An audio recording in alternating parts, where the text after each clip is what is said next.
Good afternoon, everyone. We can start with a little delay, but one of the speaker is missing, and we are looking for the other, for the connection. And welcome to the City Technologies and Planning session. And we have just one presentation in presence, the other virtual. And the first speaker is Alfonso Nunziata, application of 50-minute city criteria to metropolitan area on the case study of the metropolitan city of Cagliari in Sardinia region in Italy. Okay, you can be relaxed because we didn't have to run like the floor is yours. Thank you and good evening. My name is Alfonso Annunziata, and I am going to present an article entitled Application of the 15-minute city criteria to a metropolitan area. The authors of this article are Professor Morgante and I. So the context of this study is the present debate on chrono-urbanism as a relevant model for the adaptation of cities. Chrono-urbanism refers to a paradigm aimed at optimizing the temporal dimension of users' participation to urban life by improving the spatial organization, the spatial structure of cities. The most relevant, or at least studied, expression of this paradigm is the 15-minute city concept. The 15-minute city concept is focused on reducing to 15 minutes time travel for accessing urban functions and basic services.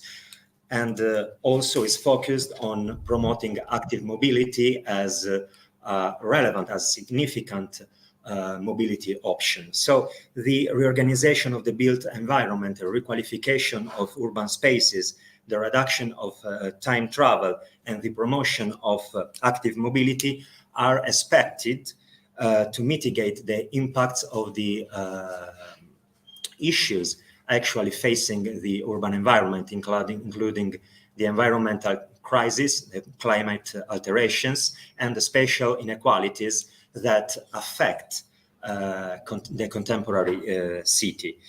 As a consequence, the expected benefits of the implementation of the 15-minute city concept include the reduction of car dependency, the improvement of individuals' quality of life, the improvement of participation, of engagement, of encounter, and also the increase of the conditions of ecological resilience and environmental sustainability of the built environment, in particular via the reduction of emissions related to private transportation. As a result, the premises of the study relate to the need to adapt the built environment in order to address the issues related to climate alterations and to spatial inequalities, but also a premise of this study is the relevance of the 15-minute city concept as a relevant paradigm for the adaptation of the urban environment to address these issues, in particular by improving the environmental sustainability of urban areas and by improving the conditions of access to services, and by improving conditions of access, also reducing the conditions of spatial inequalities that affect the contemporary city. So the objectives of this study include the development of tools of metrics, the understanding of metrics useful to measure and to understand the disparities existing in urban areas, the comparison also of distinct formalizations of metrics, in particular of proximity, which is a central point in the definition of the 15-minute city and in its implementation, but also a fundamental objective of this study is understanding at or at least investigating the impact of urban form factors on conditions of access to services of general interest and on the distribution of urban function across a metropolitan area. So the relevance of this study lie in distinct domains.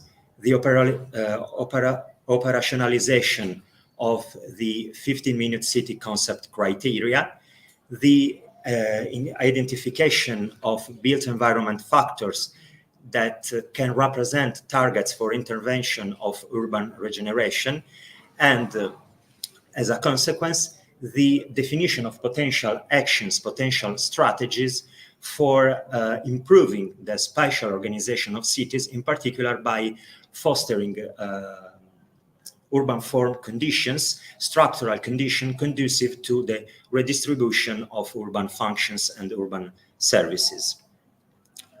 So the 15-minute city, which is the main topic, the focus of this study, can be defined as a model for the socio-spatial reorganization of urban areas. So the aim is to optimize urban system, land use and services in order to encourage, to favor, to promote active mobility, to reduce car dependency, and to increase conditions of participation to urban life by all people, all residents. In particular, the founding criteria of the 15-minute city model are proximity, density, and diversity. Density is related to the optimal number of people, of individuals required to ensure the viability of economic activities.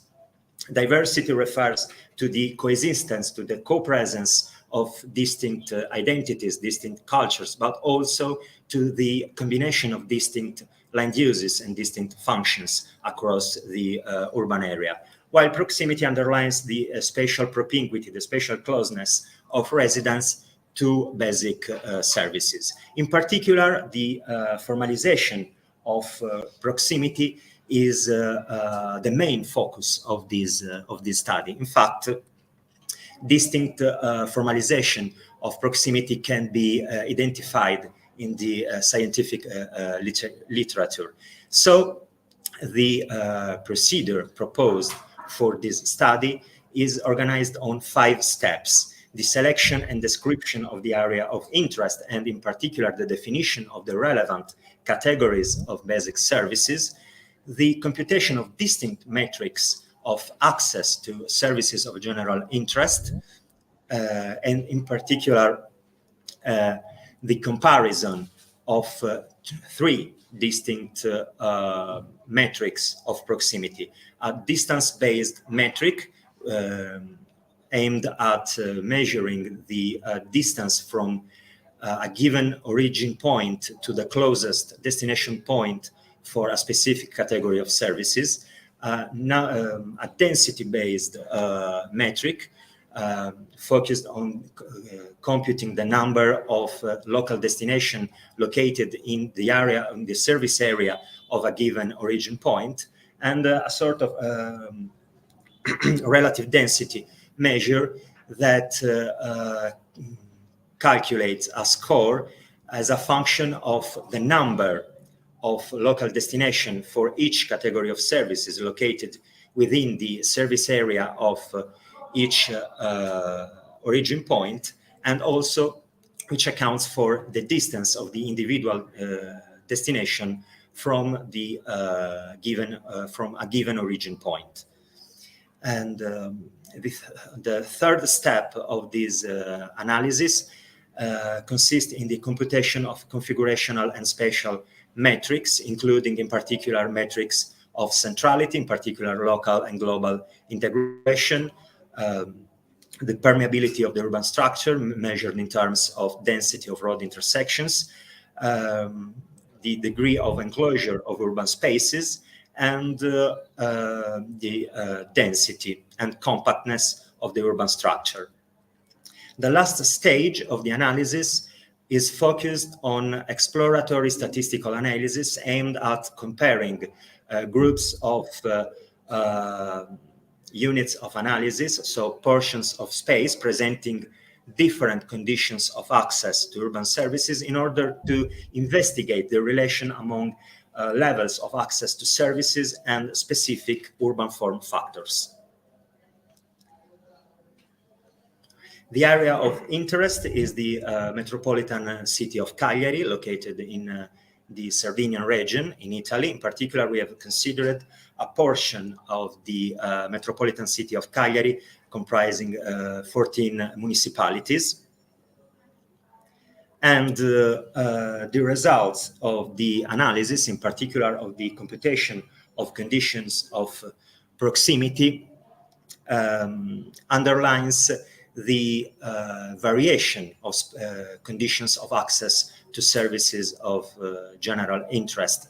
In particular, in this case, we can see a metric of proximity based on the computation of the number of local destinations in the service area of a given origin point. And we can see that this kind of metric underline the spatial inequalities across the metropolitan area, and in particular it underlines the emergence of the central areas of the urban core of the city of Cagliari as a metropolitan scale centrality, that is, as an area presenting optimal conditions of access to distinct categories of urban services, including medical care services, education services, urban green areas, transportation services, sustenance services, recreational activities, and retail activities. At the same time, we can see that this metric, which account mainly for the plurality of local destinations for each category of services considered, underlines also the emergence of a system of secondary centralities constituted by the compact cores of the peripheral municipalities of the metropolitan city. At the same time, a metric, a composite index based on attraction-rich metrics, which account for both the number of local destinations and the distance from each origin point of each local destination, can emphasize the condition of spatial inequalities across the metropolitan city, and in particular can underline the difference in terms of provision of basic services among the I can see the among the across the metropolitan city, and in particular the disparities among the central and compact areas of the urban core of the city of Cagliari and the remaining portions of the metropolitan system. And at the same time, the spatial variation of the values of this indicator also underlines the emergence of secondary centralities corresponding to the central cores of the outer municipalities of the metropolitan city, and also a system of local centralities located in the minor municipalities of the metropolitan system. Vice versa, metrics based purely on the distance from each origin point to the closest destination for each category of services underline that a large proportion of areas across the metropolitan system benefit of access to at least one destination for each category of services. That is, conditions of inadequate access to basic services are mainly concentrated along the coastal areas and in the inland areas, characterized by a system of dispersed urbanization. So mainly scattered urbanization, a scattered settlement, mainly made up of residential areas, but without an adequate provision of services of general interest. In particular, if we observe the urban core of the city of Cagliari and also the closest municipality, we can observe the disparities, the difference among the different metrics of proximity. And in particular, we can see that metrics that account also for the plurality of local destinations can emphasize the spatial inequalities among the distinct parts of the metropolitan system, while on the other hand, metrics based purely on distance from the close destination can offer a different impression, a different interpretation of the conditions of access to urban functions, and in particular underline that a large proportion of the metropolitan system benefit of access to at least one local destination for each category of services, but also can underline the condition of inadequate provision of services, in particular in the marginal areas and in areas of dispersed urbanization, mainly along the coastal areas and in the rural or semi-urban areas. The next step related to the comparison among units of analysis comprising the first decile of the values of the composite index of access to services, and the comparison of this group of areas presenting optimal conditions of access to services with areas presenting inadequate conditions of access to services is aimed at underlining divergences in terms also of average values of configurational metrics and metrics of urban form. In particular, we can see that in the left part of the image, we can see that areas presenting optimal conditions of access to services tend to present also superior average values of local integration and of compactness, of density of road intersection, that is optimal conditions of permeability of the spatial structure of compact districts, and also tend to present superior average values of population density. On the other hand, areas presenting inadequate conditions of access to services tend to be more segregated and to present a less enclosed, less compact, less dense urban structure. As a result, the main findings of this study can be related to three distinct domains. Firstly, in terms of the investigation of the organization of the configuration of the area of interest, the analysis underlines the emergence of a sort of a polycentric structures within the metropolitan city, a polycentric structure characterized by the emergence of a metropolitan level centrality, represented by the compact district of the city of Cagliari, a system of secondary centralities, and a system of local centralities presenting modest levels of services provision, and which is represented by the cores of the minor municipalities of the metropolitan system. In terms of the understanding of the distinct formalization of metrics of proximity, the analysis underlines the relevance, the importance of operationalizing proximity not only in terms of distance to the closest destination, but also in terms of plurality of local destination belonging to a specific category of services, that is also the existence, the availability of alternative destinations for each category of services, for each urban function.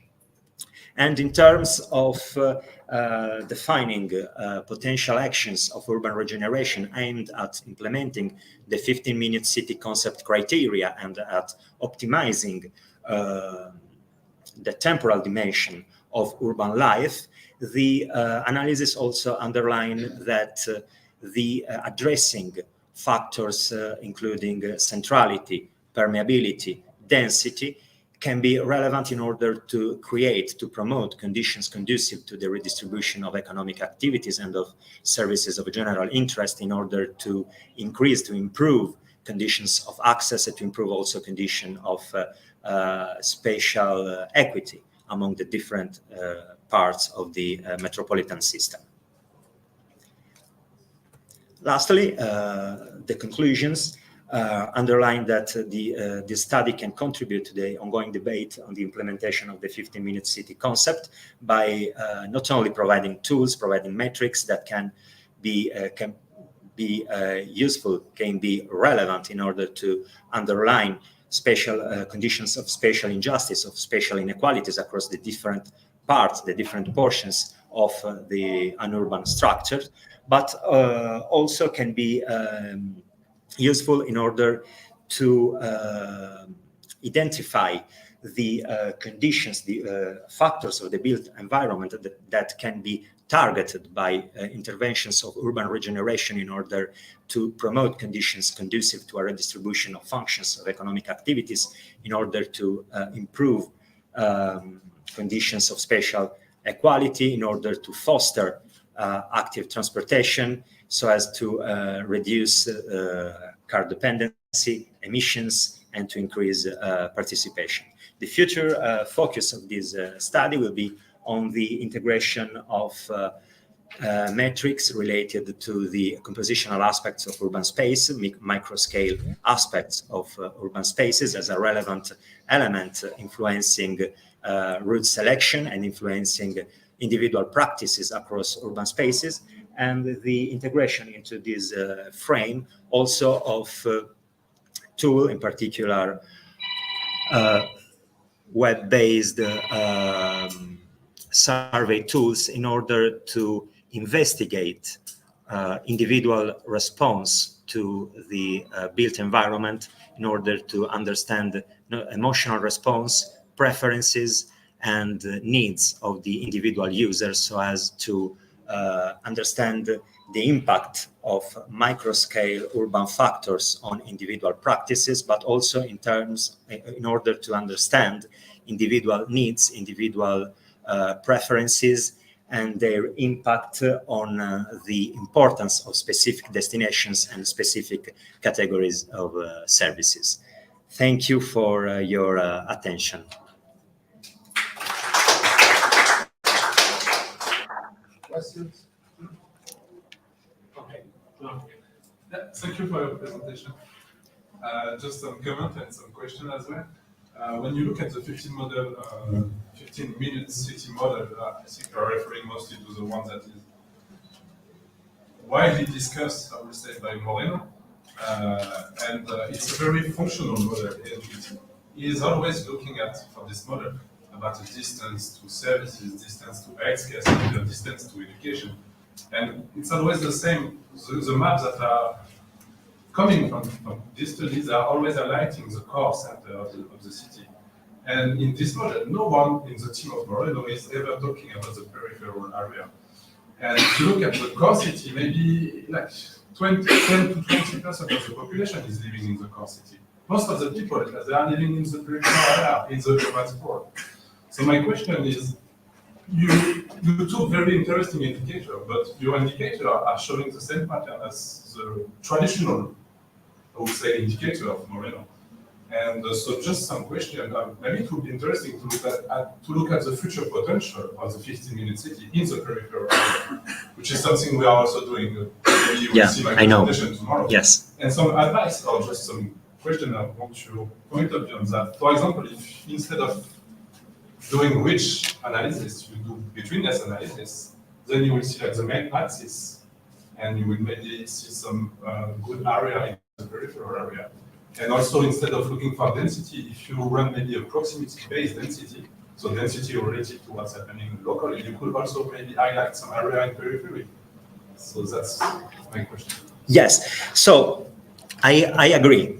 I mean that these metrics underline this phenomenon that you were describing. That is, that core areas, central areas, always are underlined by this analysis as the places where things happen, where the functions, services are located. So the aim of this analysis was to point out that still there is this model of dependency of peripheral areas on core areas. The aim was to underline that while central areas benefit from optimal conditions of access to services and also benefit from the possibility to choose between many different alternative destinations, peripheral areas, while they can benefit from access to at least one destination, they cannot benefit, they not enjoy the possibility of choosing between many alternative destinations. So the objective was partly to underline this condition of disparities between central areas and peripheral areas, and to underline that this disparity between marginal areas and central areas is replicated also at different scales, because we can observe this pattern at a metropolitan scale with the emergence of the compact core of the main city as a metropolitan scale centrality, but we can see this pattern replicated also at different scales within each one of these municipalities, where the compact core always seems to emerge as a pole of services, of functions. It's also interesting to observe that in the urban area of Cagliari, we can see that in this area, which is a social housing district, conditions of access to services have increased in the last decades. And so that this peripheral part of the city, once a social housing district, is slowly emerging as a secondary centrality within the urban and within the metropolitan system. In particular, it presents optimal conditions of access to education services and to urban green areas. So this analysis can also be useful, in particular by comparing different periods, different moments, can be also useful to understand if in some parts of a metropolitan system, some districts, some semi-central or peripheral areas are emerging as eccentric centralities. And this could be one interesting element. But also the focus of our analysis was also to try to understand, to investigate which urban form aspects, mainly, for instance, integration, permeability, enclosure, can affect the distribution of services by creating conditions more conducive to the location of economic activities of services, in particular private services. I refer to retail activities, recreational activities, etc. For instance, also this social housing district, which is emerging as an eccentric centrality, present a configurational aspect close to the compact, similar to the compact central areas, compact central district of the city of Cagliari. So our analysis seems to point out that these aspects, local integration, permeability, enclosure, compactness, are somehow relevant to create conditions conducive to the location of activities and of functions. And this could be interesting in order also to intervene on peripheral areas which now present inadequate conditions of provision of services. You're welcome. Yes. Me? Sometimes. Okay. I have two questions. The one is a technical one, the small one. This one. And the second is on the essence of the model of 15 resources here. I learned about the systems just in the previous conference of the MS. I found it interesting. I have some objection, but anyway, I will start with the second question, the technical one. Can you tell me I don't understand. Maybe you said, maybe Beniamino, of course, he knows. What we're going to say distance. I mean, this how you measure the distance from my home to a retail shop. Which distance? Is the bird distance? Is the taxi, the cab distance? Is which distance? So the distance measured along the street system. So it's cab distance. Yes. Taxi distance. Yes. Right. Walking distance. or Walking bike distance. So it's include also include also the pedestrian streets and also The pedestrian street. the All the pedestrian, only the spaces not available to pedestrian movement were not considered. don't consider. So we have considered only a system of urban spaces which can be actually used by pedestrians Pedestrians. in order to, yes. What is the infrastructure of that data, geographic data that you have? OpenStreetMap is the main source of data. So we use the highway field referring to the category of each street segment in order to, attitude pedestrians and. yes.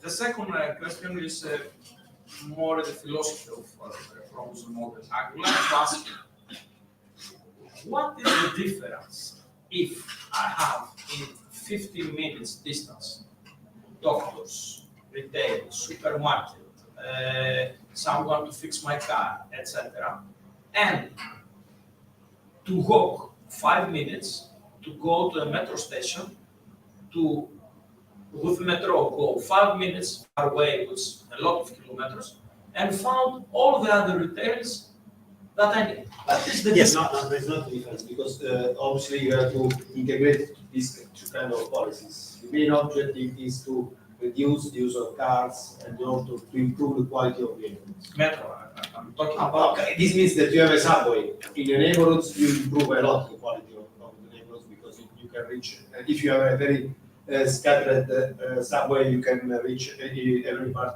of the not like in Athens, but Yes, Naples also have some like in many. Paris, in London, you can reach Okay, I got every part of the city. So there is no difference. No, but normally of the policy, for instance, the experience developed in Paris is to integrate these two approaches without avoiding, no, just because everyone must be closed inside the neighborhood without having the possibility to go outside. So could be a second step. I mean, the 50 minutes to be integrated with, let's say, metro network and the tram network, or I mean, I can see the difference. May If I I add can something? reach all the things that I can reach by walking, why not by metro? Five after the metro. 5 minutes to arrive to metro, 5 minutes with the metro, and 5 minutes after the metro. It's 50 minutes. May I add? And can I reach everything? It's not convenient. No, I'm asking you. I- It's the same. May I add something? It's a matter of choice, possibilities of choice, different choices. What is at the core of the 15-minute city concept is to afford people with the possibility of choosing which destination, which services is better for them, to have more options for their daily activities. It is not about preventing people from going out of their neighborhood or to force people to use services within their neighborhood. It is For instance, if you want to waste 2 hours per day in a car, you are free to do. You are not obliged to use the car. Okay, if you are stupid, It's not the same. I'm talking about the same thing. I'm talking about the same result, but with different tools. So the objective and the results, the final results is the same, but just the tools is different. So it's 50 minutes. You said at the core of this model is the 50 minutes. Okay, But- not the 50 minutes. How I reach the 50 minutes or I reach the results could be different. yes, It's but also the kind of service you want to analyze, because of course you cannot expect to have an hospital in every neighborhood, right? No, Of course. I'm analyzing. Of course. I'm analyzing. No, no, but I don't say nothing. it is always It's the same, but in a region, you don't have doctors. Okay, But I would like to follow this model, and I would like to see how this model exists. I'll go 5 minutes, I take the metro. With 5 minutes, I go near the doctor. I hope 5 minutes I have the doctor. Because in this, So is the model of 15 minutes. What is the difference between to walk 15 minutes and walk 10 minutes plus 5 minutes the metro? What is the difference? There is no philosophical in this case, difference. but I mean, in there this is case, a- you'd be forced to use But the this underground has an impact or the on public model. transit. What in this way, you'd be forced to use the public transit or the underground system, which could also be not affordable for everyone, for instance. While in The this answer way, to this we is are to tell you that we are the talking 15 minutes go is not affordable for everyone. Someone is too old. affordable Can also I in walk economic to terms. For 5 minutes instance, to take you the have to metro? pay a fee. To go to For instance. the discussion a little tricky. I would like to say that the essence of this approach could be in a second phase to integrate all these possibilities. I beg to Have disagree. the same characteristics because it's very interesting, and to see what happened with integrated all this tram, metro, especially the network, the stable network. Okay. But in Otherwise, I fact, can see the in difference. fact, this reorganization of the urban structure is also consistent with a system of pedestrian routes, pedestrian spaces integrated within a network of public transit, within a public transit system. The two things complement each other. What we are talking about is a reorganization of cities that aims to afford people with more freedom of choice, with the possibility of choosing between many alternatives, between the alternative of walking to a close destination and the possibility to take the bus or take the car to reach a further destination. So it is not a spatial reorganization which aims to force people, or which aims to not force but encourage people to use only services located close to their home. It is a reorganization that aims to create more options, to create the conditions for people to choose between different options, to go to the... I'm not saying something different. It's the same No, thing. but in fact, the two things complement each other. It could be more. So if I see a map with this kind of you can No, I just wanted to add something very quickly about that.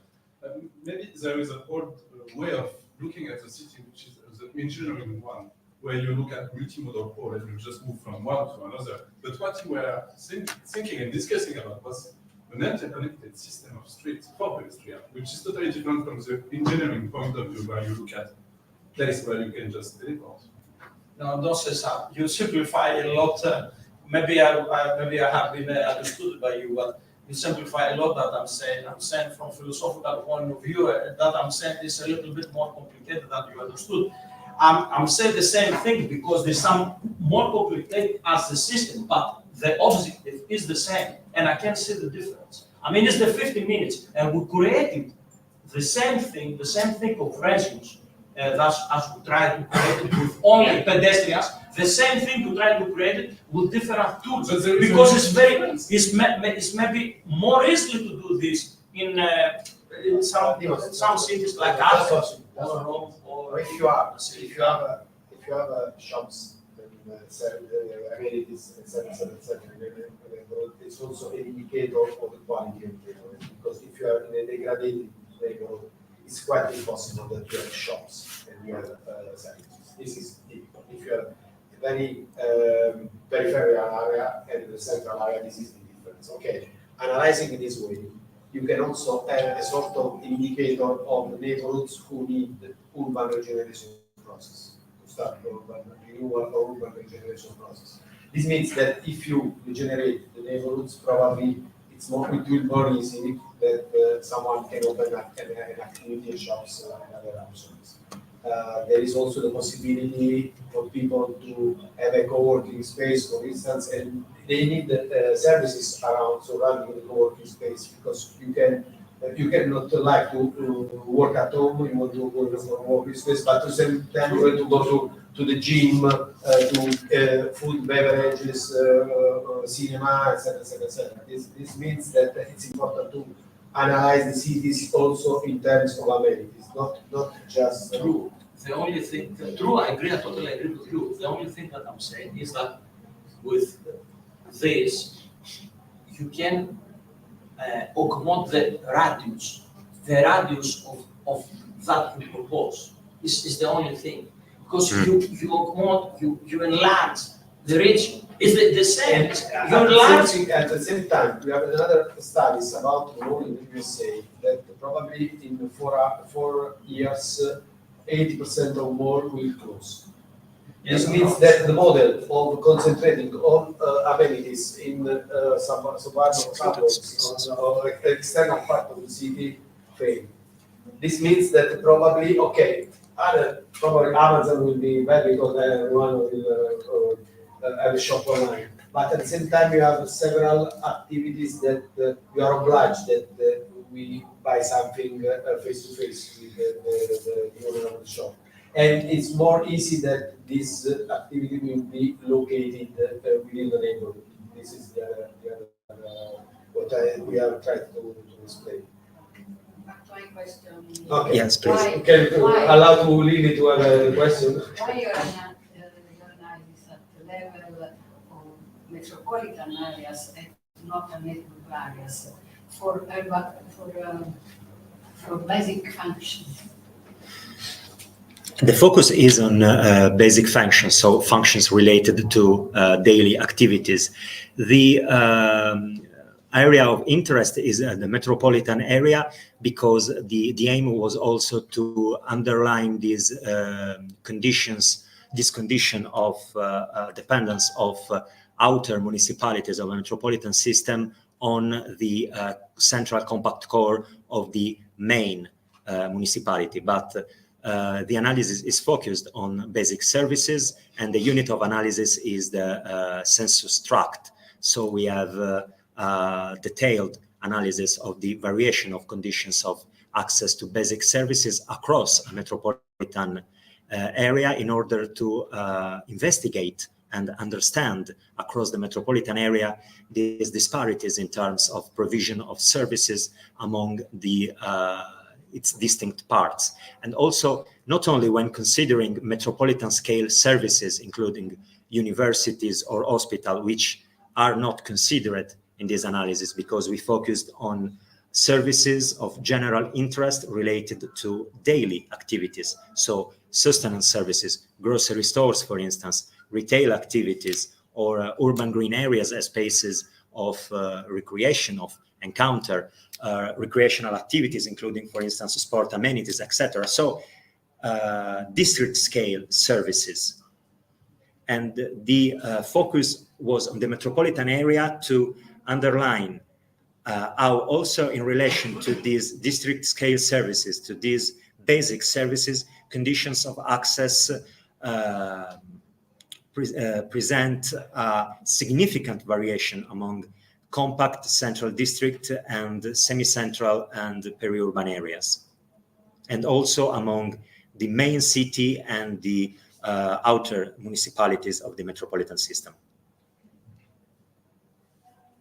No, just a reflection. We need to provide this analysis in different day of the week or in different time interval of the day, because I imagine some of the services that you consider in some part of the day are closed or some part of the day are open. So I would thank you for the observation. I insert in the debate please versus multimodal accessibility. From my point of view, the choice of the two model depends the type of service that we analyze, because probably you're not able to use a multimodal network to access a green area, but probably we are interested to use a multimodal network to access a primary health services or a gym or other services. Absolutely. This is But this the competition reason why. created by Demos,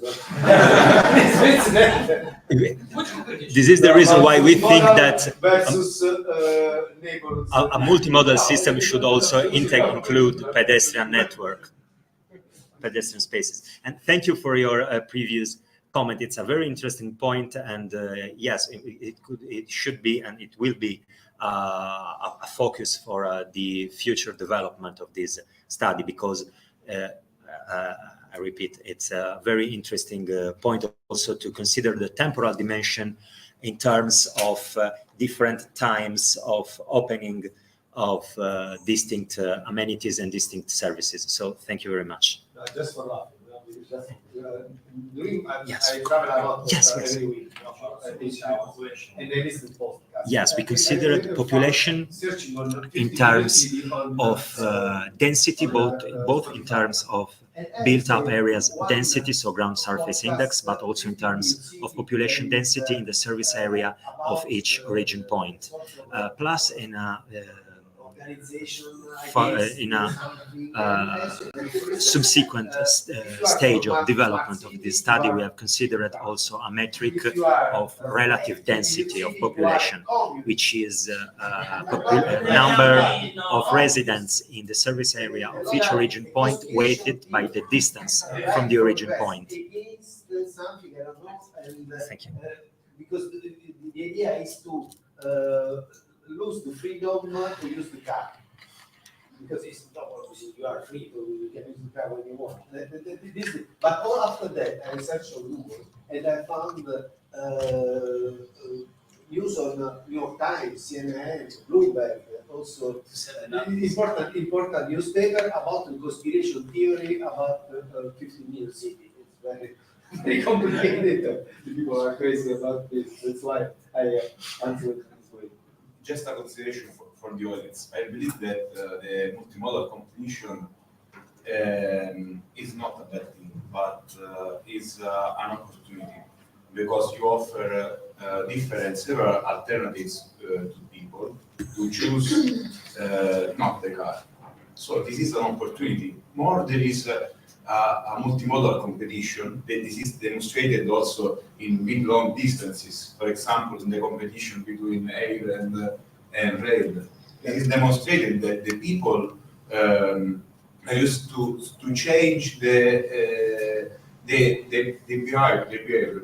So this is an opportunity, in particular in this context, and for achieving the agenda 2030 goals. In this case, the goal 13 for the smart city, if I remember that.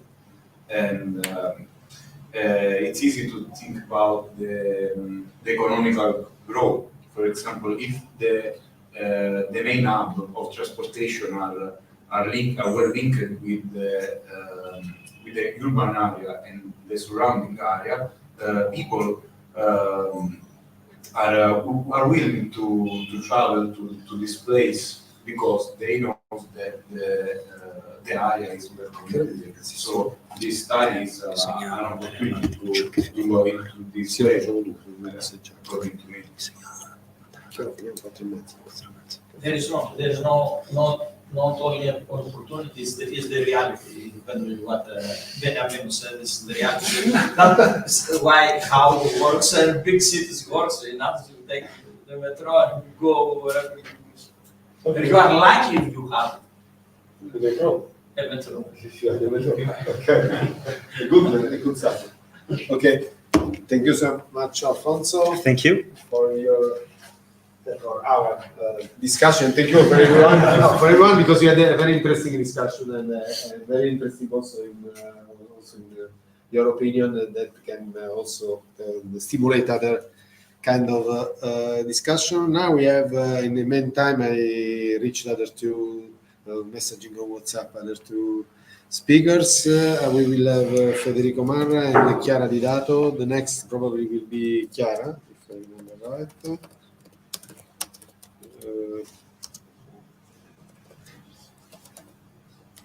Chiara, are you here?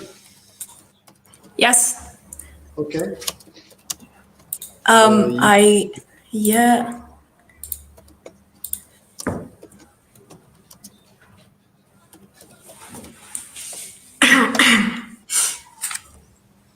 Please tell me if you see my presentation and if I Yes, we can see it. can. You, Alfonso, you. Okay, that's why.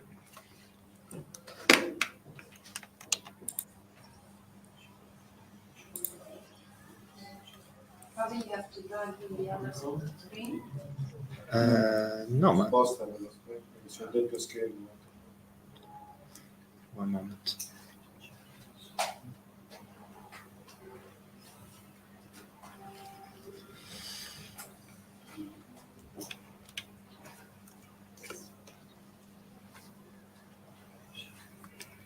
Strano perché. Prova a spostare direttamente. Chiudi la tua presentazione. Sì.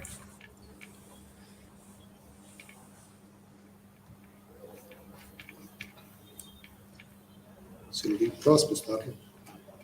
Come se fosse. No, così. Da qua in alto e spostalo come se fossero due cose anziché una. Prendi la barra e la sposti come se fossero due monitor che va in continuazione, perché a volte fa così. Così continuano a vedersi. No, vai sulla barra dove non c'è niente. Prova a spostare. Continua e vai fuori per esempio. Ok. Però prova di aprire e piazzare meglio guardando solo qua.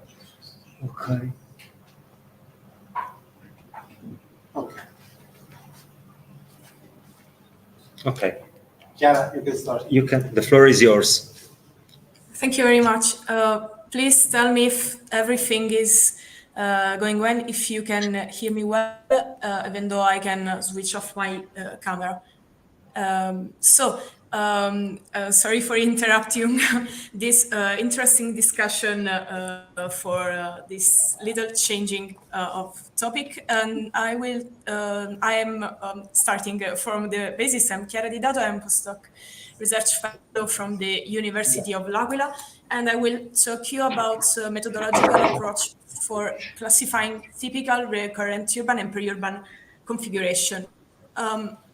This work is part of a project, Life Image in Umbria, which is an integrated life focused on Umbria region, which is in Italy, with a lot of partners. But at University of L'Aquila, the research team is coordinated by Professor Marucci, and also work on that Professor Zullo, Lorena Ferini, and also Angela Pilogallo worked with us in this project.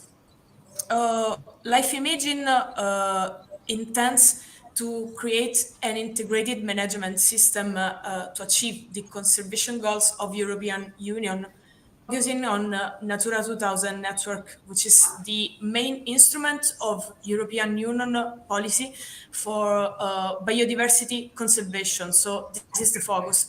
And Umbria region in Italy has already been subject of Sun Life project, which is another kind of project that created we can say methodological base for the current project.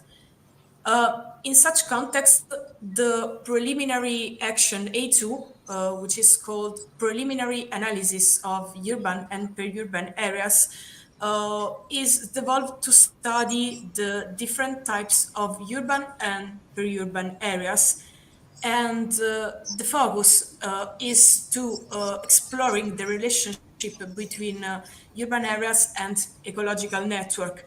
And for this reason, the distinction between different kinds of urban and peri-urban configurations is approached for this analysis. So here, a brief methodological network of this paper, which focuses on the methodology applied in this research. And it mainly uses the satellite images and the urban atlas with a method for selecting recurrent configurations.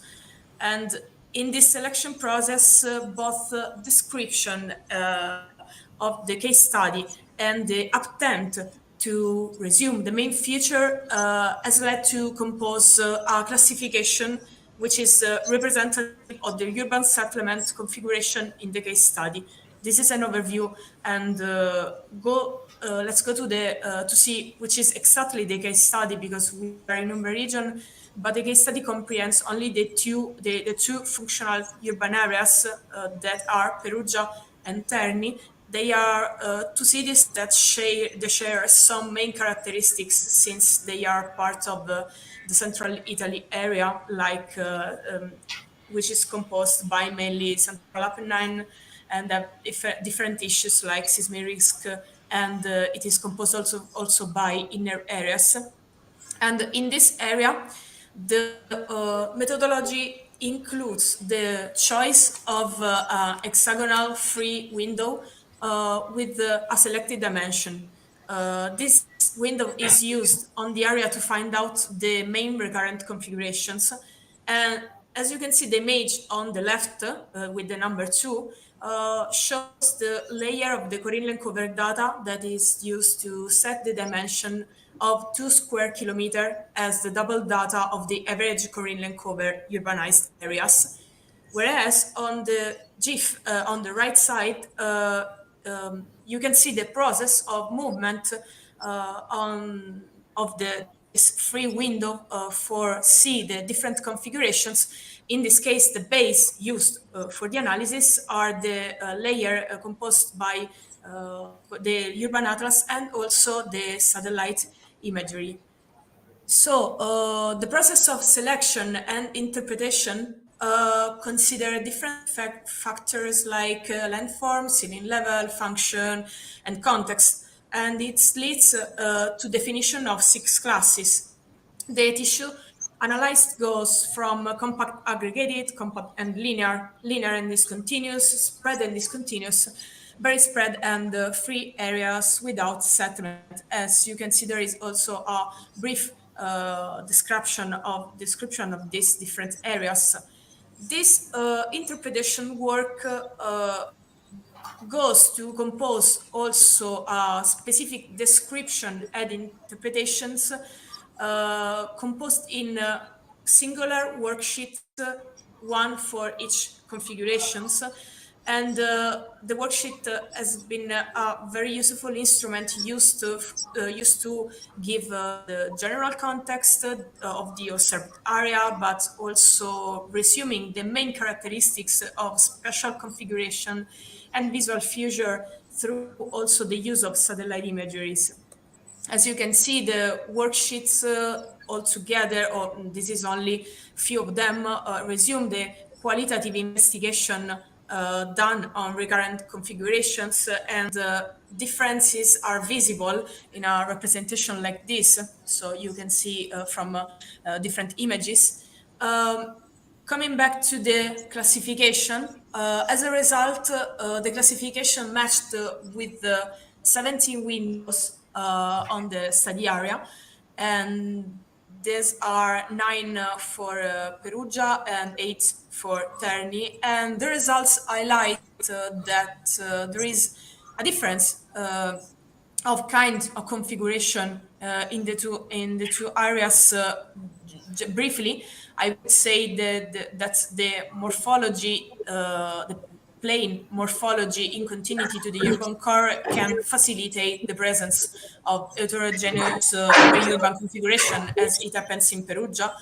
Otherwise, we can see a slight difference in the area of Terni, in which the mountain environment is more present and the expansion opportunities is then more limited. I would also like to share with you some considerations done during this work. Firstly, at the beginning of the study, it has been quite difficult to separate the types of compact and densest areas, and only then the linear compact tissue has been included in the second class urban compact linear, in which that include only the settlements with prevalence actual development.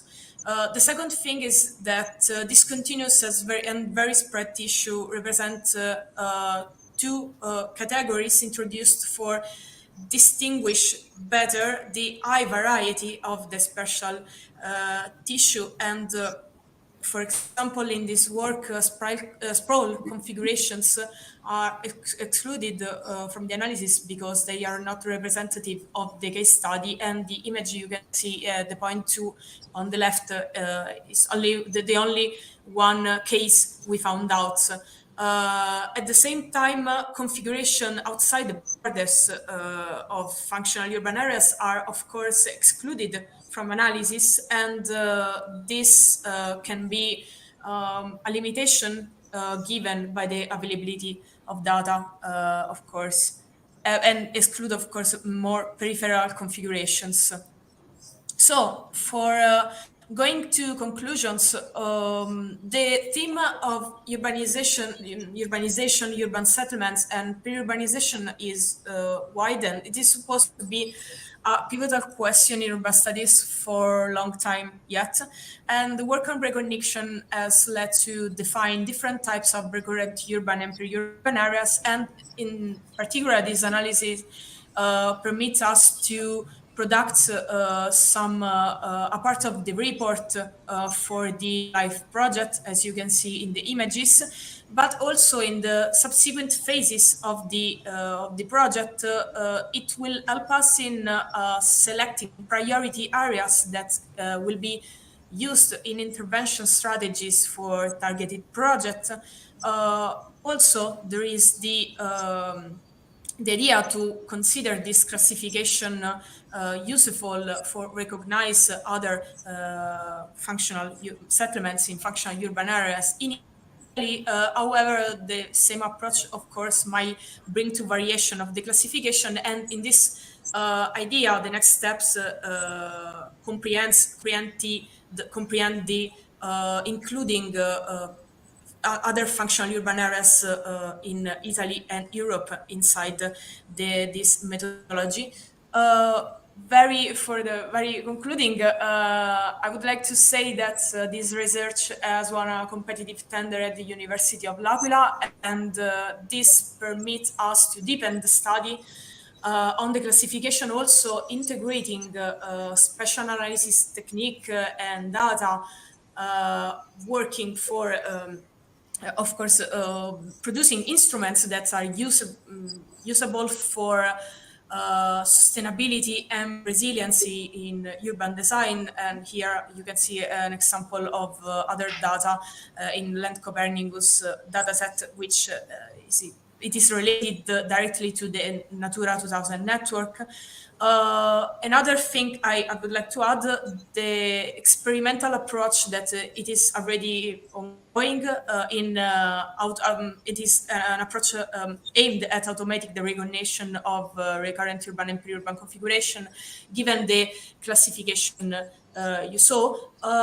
We still working on that. Me and my colleague Federico Falasca presented this work last year at the conference. I hope we will present other development of this research in future to you again. And I have concluded, and thank you very much for your attention.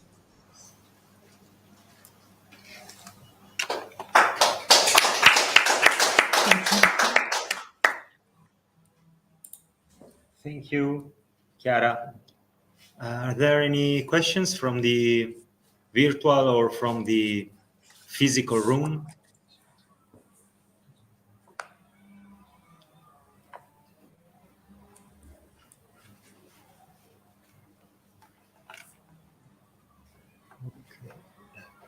Maybe just a curiosity. Yes, please.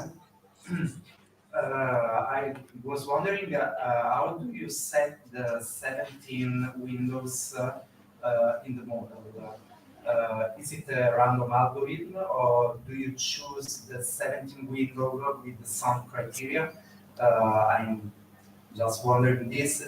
It's not very clear for me. Okay, thank you very much for the question. Okay, the choice of the configuration has been done only from a qualitative. It is only by a qualitative way, like choosing the settlement which not only correspond to that kind of dance and that kind of tissue, but only for also for the the configuration that can be considered as, for example, a part of a center part of the town, a more peripheral part of the town. In the first part of this research, the idea is to do not use the automatic model, because we have to use the automatic model, we just add cut, for example, settlements which are as their entirety, and their also from a functional point of view, they have the reason to exist. And when you use a grid and you automate the system, this is like random, as you cited, and in this way, in our idea, this first part is important. It is important to do this part, I would say, with our hands, not using algorithm, because we can really understand which is the configuration, and we are sure that this configuration has a sense also from a functional context point of view. Then the very last part, I said in that part of in the last part, maybe I can show you.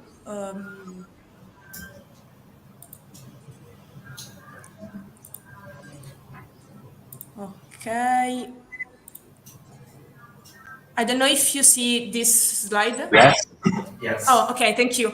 I prepared this for for explaining the last part, because this slide represents what me and my colleague from University of L'Aquila presented the last year, and this is our idea to automating the classification I showed you this morning.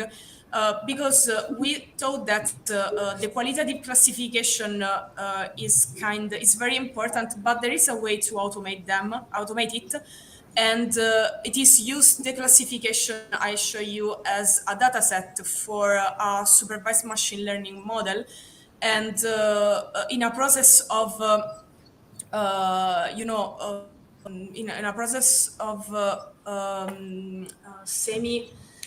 in which we can make the model learn by how we choose the configuration.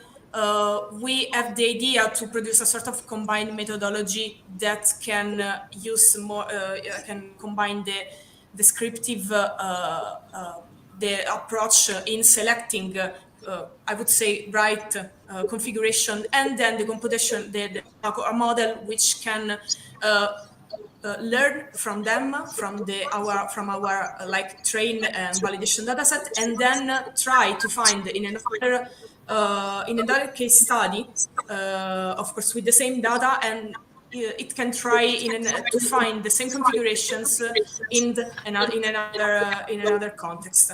So this is our idea, and I stopped the presentation, but please tell me. Oh. Thank you very much. Okay. Thank you, Chiara. Thank you very much.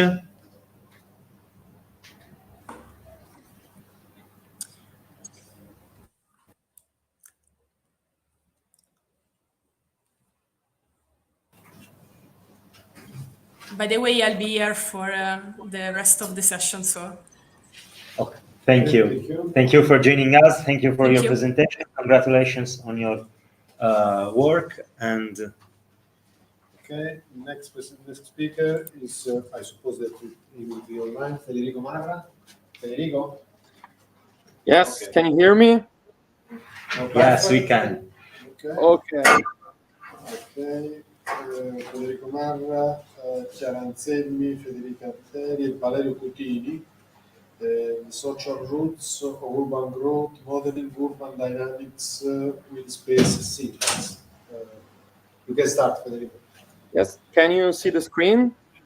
Yes. Yes. Okay, perfect. Okay, so thank you, everyone.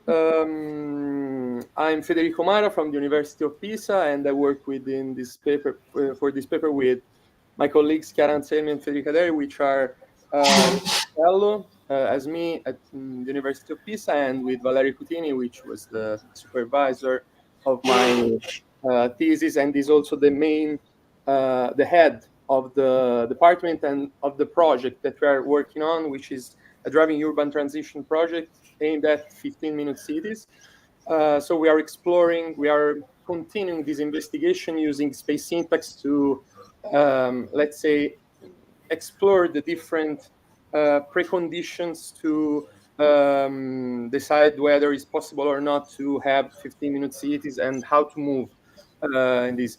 This is just a preliminary study that we are doing, and is focused on the topic of the multiscalarity, since we all know that all the investigations that we do in urban planning are multiscalar, and in particular also this 15-minute cities assessment, let's say. The presentation will follow the structure of the paper, so a brief introduction of the topic, the case study presentation, then datasets and method that we used to have this multiscalar evaluation results, and then conclusions. We all know, of course, the importance of obtaining sustainable, livable urban environments. The United Nations, with the Sustainable Development Goals, established the key objectives to be reached. Anyway, I mean, also given these goals, it's quite difficult being able to have the good modeling to understand the interactions among the subsystems that compose our cities, that are present in our cities. So also, in order to have a planning and decide the policies to be used, it's very important to decide what model can be most suitable to our specific investigation, in order to, yes, dissect this complexity and allowing alternative scenarios evaluation before of the urban project, let's say.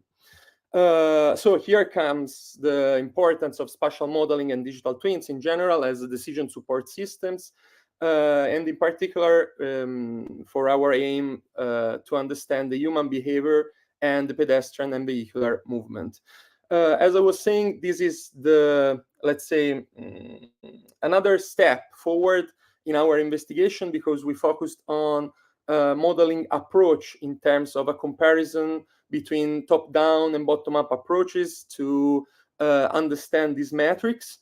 And now we are moving more on the scale things to let's say, try to figure out what are the tools that we can use and how can we use them to explore urban phenomena. As we know, space syntax is a multiscalar top-down approach. So we are here focusing just on the top-down approach to modeling. And it is a theory plus a set of measures which create this important tool in understanding and interpreting the urban network's hierarchy. And then we have this correlation with the pedestrian movement and behavior, which is very important to, let's say, obtain data just from the configuration of an environment. And yes, here we have the main points of space syntax, just to... Problems. So can you hear me? Yes. If you're not using Chrome. Are there problems with the sharing?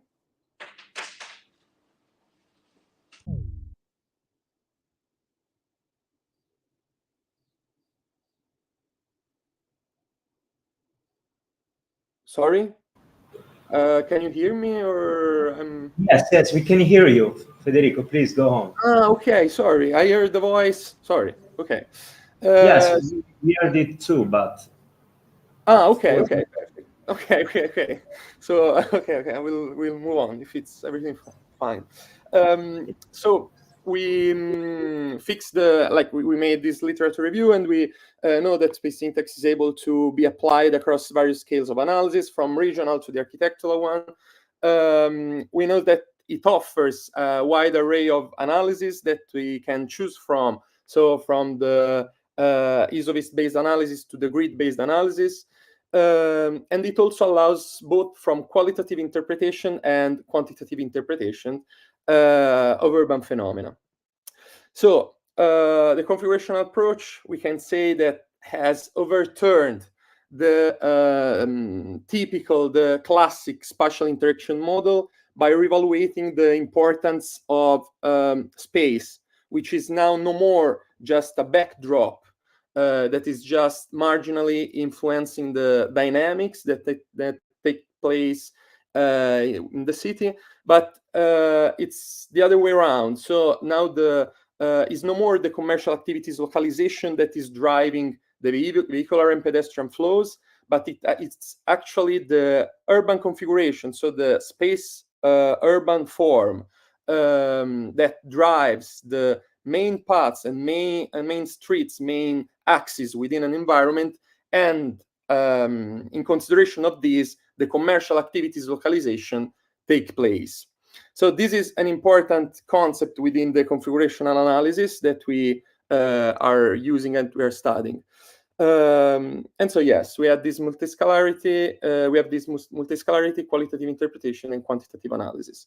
So the aim for this specific paper was highlighting the hierarchical logic of the historic urban settlement of Pisa first, then the estimation of the hierarchy of vehicular and pedestrian flows, and then we wanted to show, to understand first, and in this presentation, to show the correlation between centrality and the natural positioning of commercial activities, which can be really helpful in the logic of, as I was saying, the 15-minute city concept.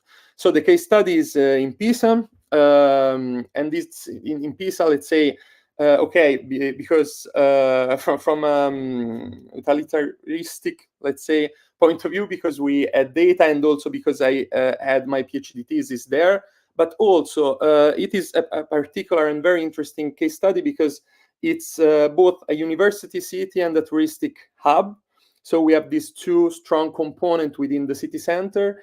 And here on the right, we can see exactly the area that we investigated. So the area inside the historical city walls, and in particular, this is Santa Maria neighborhood, but we will go more in depth later on this. So from the datasets point of view, we were working with a road center line map for the street network taken from OpenStreetMap.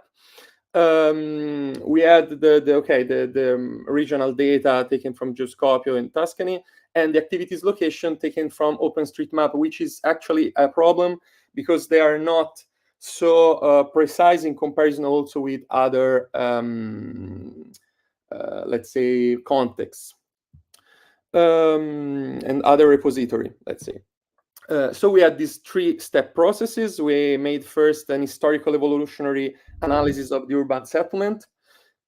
Then we had this spatial analysis using angular segment analysis, RCL, and in particular we focus on NAC, which is the normalized version of the choice or betweenness, if we are referring to graph theory. Using the Turner 2007 contribution and a way of exploring, which reverted the typical space syntax approach. And we used the activities classification made by Pizzica and Ali in 2023 to assess the distribution of commercial activities within the urban area in comparison to the centrality of the road network. So here is a brief schematic representation of what we did. So the RCL NAC measures calculated at radius n. to investigate vehicular flows, pedestrian flows, and then correlation between centrality and distribution of activities. So from the historical analysis, we obtain some interesting information, and we are also working on this. So can space syntax be able also to investigate the evolution of a system from a diachronic point of view? So, we have, this is the historical city center of Pisa, for the ones who don't know. We have the Arno River that divides the city into subsystems, which are connected by 3 rivers that we are going to see later. We have the historical city walls here, which were built around the 12th century. And we have these 4 historical neighborhoods, which are the 4th in the northern part, 2 on the north of the river and 2 on the south. But we also added the central station neighborhood to make this investigation, because it's quite strictly connected, as you can imagine, and because the segregation arrives with the railway, which is exactly under the area that we are studying. And as I was saying, is a commercial hub, is a touristic hub, and is a university center. So we don't have many Pisa inhabitants, let's say, but we have more students and tourists within the city centers. And what emerged from the historical analysis, studying the literature and made this work on understanding the evolution of the system, was this fact. So we don't have a real center, center in the historical area, but we have more central axes. So the centrality of the system, analyzing the historical sources, reside not in squares, but more in axes. And here are somehow represented the axis that literature review were referring to. So this north to south axis, and then this left to right axis on the south. But let's go within the analysis. We started with the municipal scale analysis. This is the first result, to explore the vehicular flows. And here we can see immediately how the system works, because starting from, we took the road center line, but we canceled the road network that were not, I don't know how to say, used by vehicles. So we have here the traffic, the limited traffic zone that is not considered in the city center. And here we can see the highway on the south, which is the main axis that comes out from the municipal level study. We have the Aurelia Street, which is here with the number 16, that connects to Versilia, which is an important conurbation, let's say, that we have on the northwest area. And we have also this connection. I don't know if you can see the pointer. Maybe I can take it here.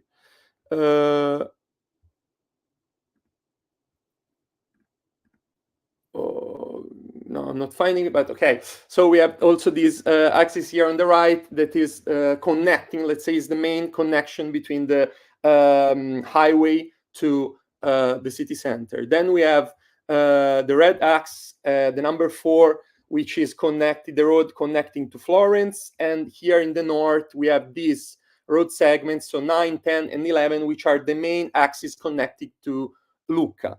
So we can see that also from this analysis with angular choice, we can see the Pisa as an attracting and diffusing hub connected in all directions, and we immediately have an image of the main road axis that connect the city to the other hubs. But going to the city center investigation, we explored the pedestrian flows, and we saw some interesting things.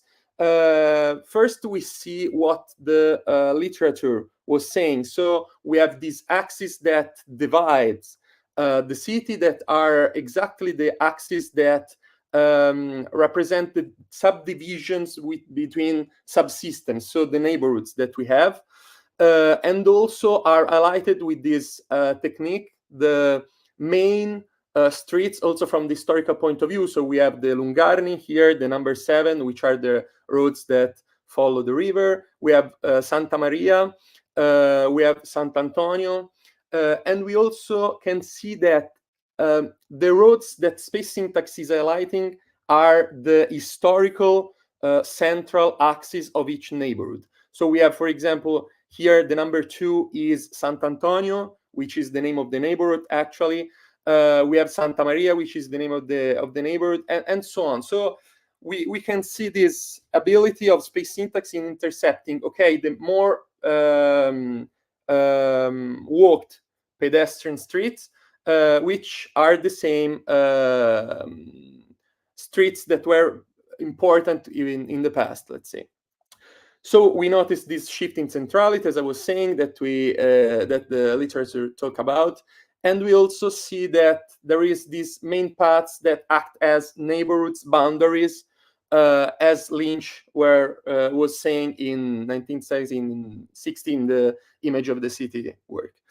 Then we explored also the neighborhood level, and we noticed another interesting things, which is the ability of this system to well answer to this cutting. So even if we are here cutting the system very close to the boundary, still the power, the centrality of, in terms of flows, of the Lungarni axe and of the Borgo Stretto axe, which is here the third, emerge still.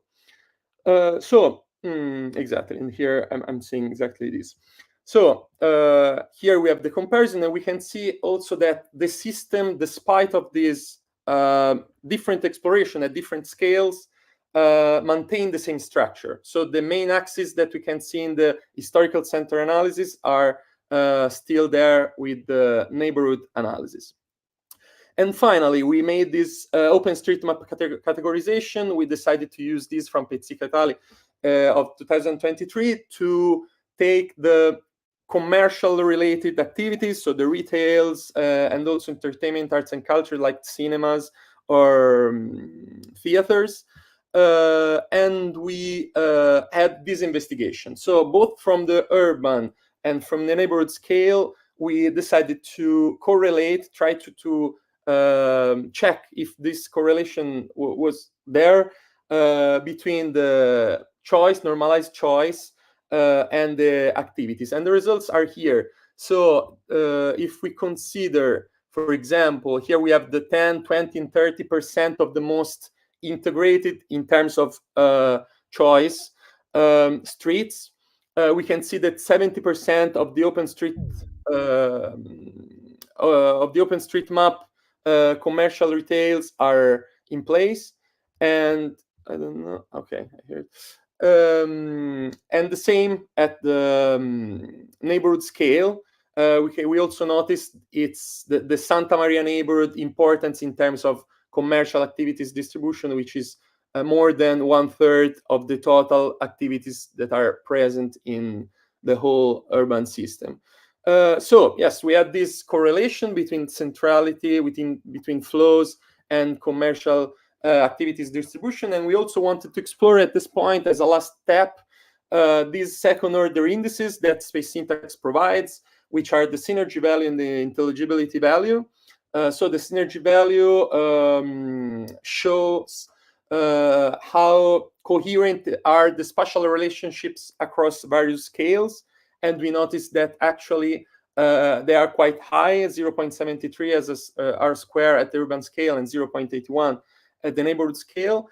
But on the other side, we noticed that the intelligibility index, which is represent the relation, the correlation between the global integration and the connectivity index, showed a low value, which means that it's not that easy for an external visitor to explore and orientate within the environment, which can be helpful. At least we are using this data, these investigations, as preconditions or things to be assessed while then designing the, let's say, new 15-minute city. So arriving to the conclusion, we have seen the importance and the power of this tool of space syntax in understanding urban dynamics across multiple scales that we are in fact using for this project. We have the possibility to assess both the qualitative and quantitative part of the investigation, also with this specific existence of normalized measures that allow us to compare different systems, which can be really important while you are comparing different cities and different systems also in different regions. And so they can be used for exploring the 15-minute cities activities distribution. The specific case study showed the importance of Santa Maria neighborhood, its centrality, and how the second order indexes can be also useful in exploring the dynamics that are developing within a system. And in the end, this study highlighted how the correlation between flows and commercial activities, as I was saying in the premise, is working according to Hiller's theory. Finally, arriving to the further developments, there is the completion of the analysis considering also the other neighborhoods, also to have a comparison between different subsystems that still share the same general framework, the same system. Assess the differences by using different techniques. So we used here the RCL angular segment analysis, but we can use also the other traditional line-based analysis to capture other intrinsic characteristics, or also the grid-based analysis to have a multiscalar assessment. So I'm referring to visibility graph analysis. And finally, we have also to work on this classification of OpenStreetMap activities to have a more in-depth analysis of what we desire from our 15-minute city in the future. So this is our first contribution, and I thank you all for your attention, your time, and that's it. Thank you.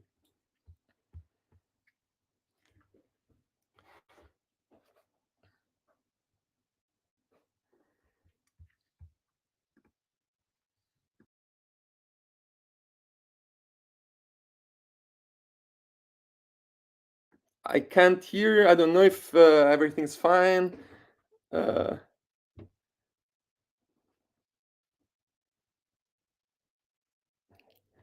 Can you hear me?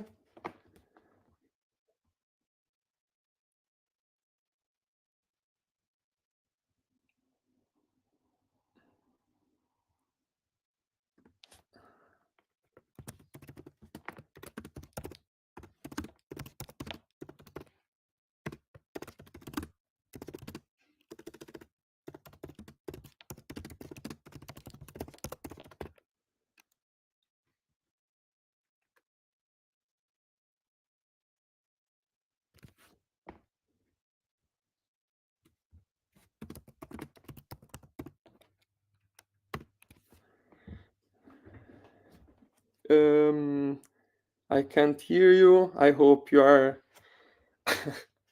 It's maybe I have connection problems. No. Federico, I heard your presentation. I think they are muted. Ah, ok. Boh, no, grazie, Chiara. No, I think that you are muted. I don't know if you can hear us from here.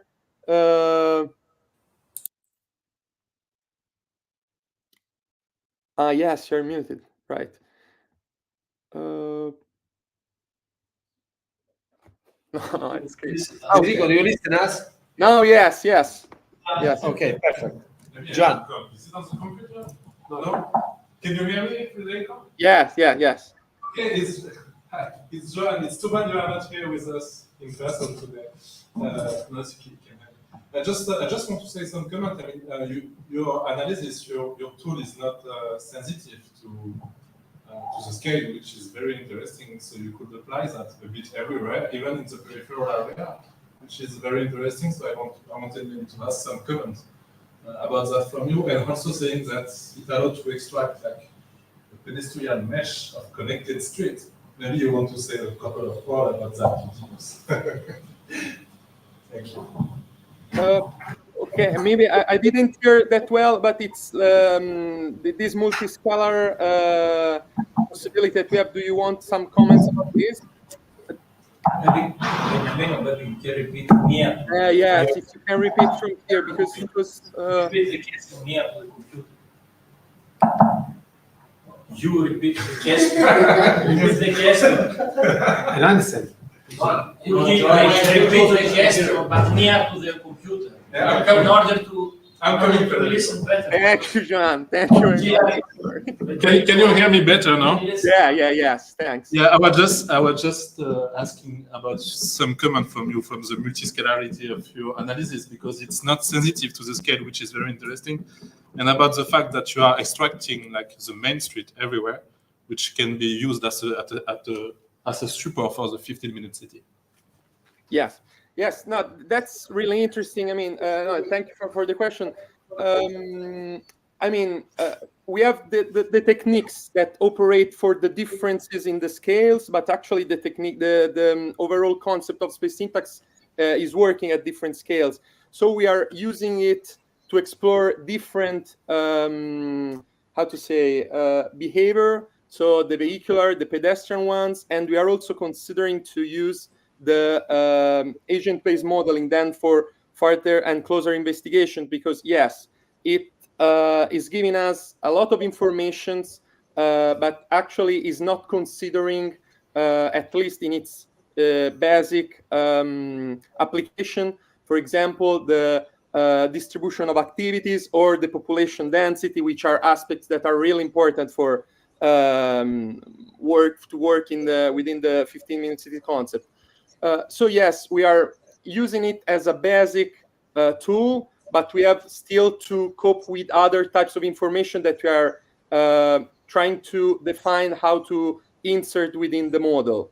So I don't know if I answered to the question, but yes, I mean, it's a delicate topic. It's very useful as a tool, but sometimes when we have to be very close to a specific problem, we have also to integrate and to have this other bottom-up approach, to have the, for example, participative approach, feelings of people, preferences of people depending on the context, and so on. So yes, I think it's very good, but still sometimes need to be integrated with other tools. Yes.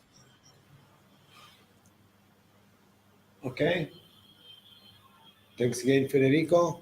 Thank you very much. Questions? No more questions? Okay.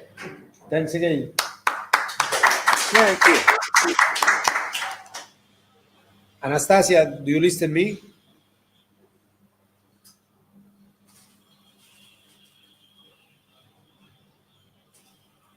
Okay, I suppose that you listen to me, but it will be a pleasure also to see you after 1 year.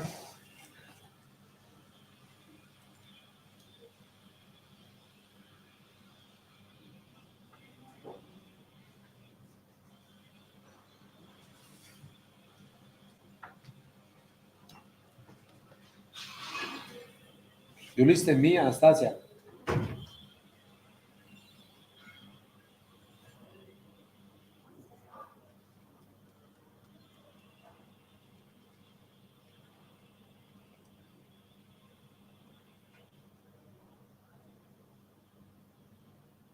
Anastasia?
Anastasia?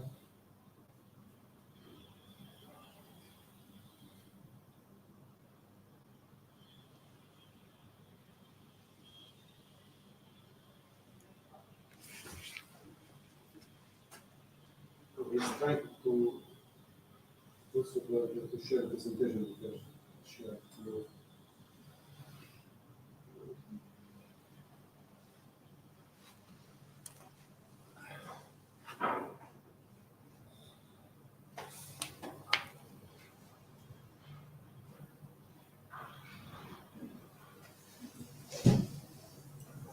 Maybe she's not close to the computer. Huh? Maybe she's not close to the No, computer. she wrote that she had a problem in connection at the beginning of the session. And Alfonso answered to connect with Chrome. Probably Chrome is better. And after that, I saw her. Red means that there is a problem with connection, not a stable connection.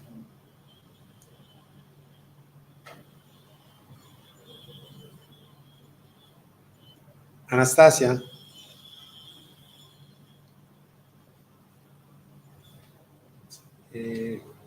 Anastasia, ok, ora era a un certo punto aveva due connessioni, quindi significava che stava cercando di condividere la sessione, la presentazione. Proprio. Vedi un po'? Dire qualcosa?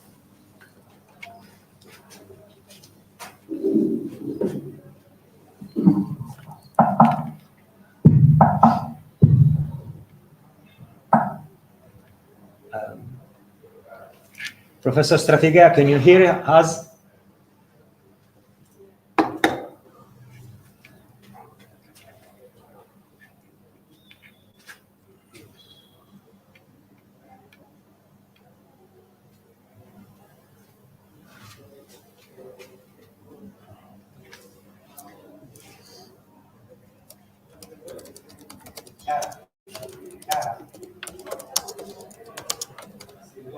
Anastasia non teneva WhatsApp.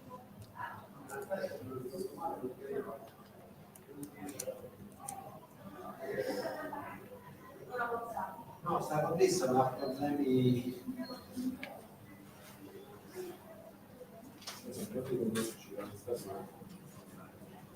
A essere. Provato...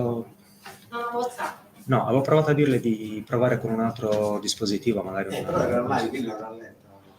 Però un po' di tempo fa. Non era una WhatsApp, mi ricordavo prima, perché era un problema l'anno Si può scorso. No, ma Dionisia non è così. Dionisia... Pulsi. No, sì, quella... Iota. Iota, posso chiedere a chiamare Iota. Franco, Iota non ha WhatsApp. Iota non ha WhatsApp. Non è molto diffuso, in Grecia lo sono pure. Grecia... Ah, ok.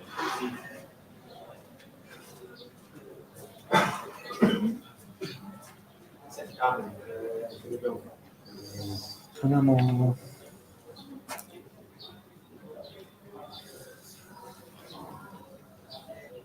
No, non abbiamo alternative. Ok, 4:30 iniziava. non si può più chiamare, non ha WhatsApp. Non ha WhatsApp adesso. Non ce l'era un'organizzatrice dall'anno scorso, nei gruppi non c'è. Che sa chiaro perché se la sentita lei il fratello. Strano perché quella data non ho risponde neanche... Ma all'inizio ha detto che aveva problemi. Lei era un'organizzatrice dell'anno scorso. Magari mandandole una mail. No, ma stava con all'inizio c'era un bel po', 14:40. Era all'inizio. Penso che era veramente sì.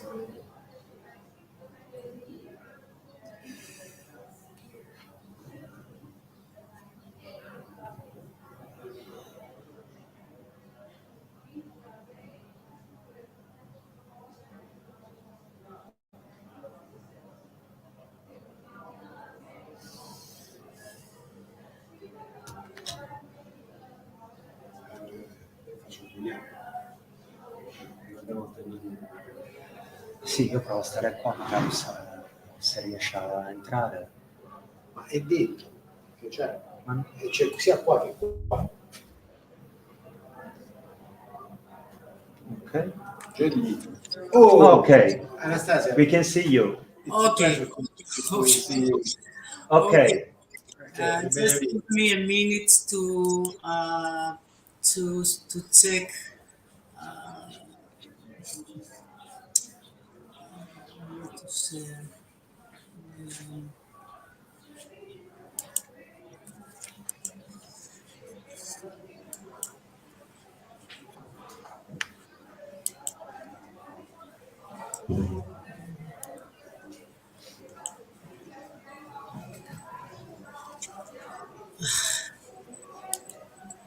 Just give me a minute because I'm looking for my presentation, how to share it.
I'm sorry, I cannot find a way to share the presentation. I'm really sorry for How that. to share the presentation?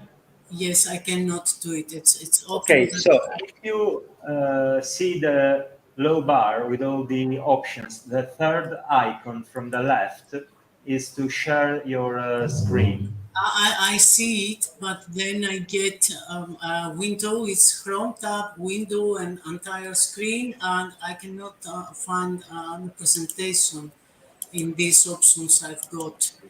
So I don't know how to do it.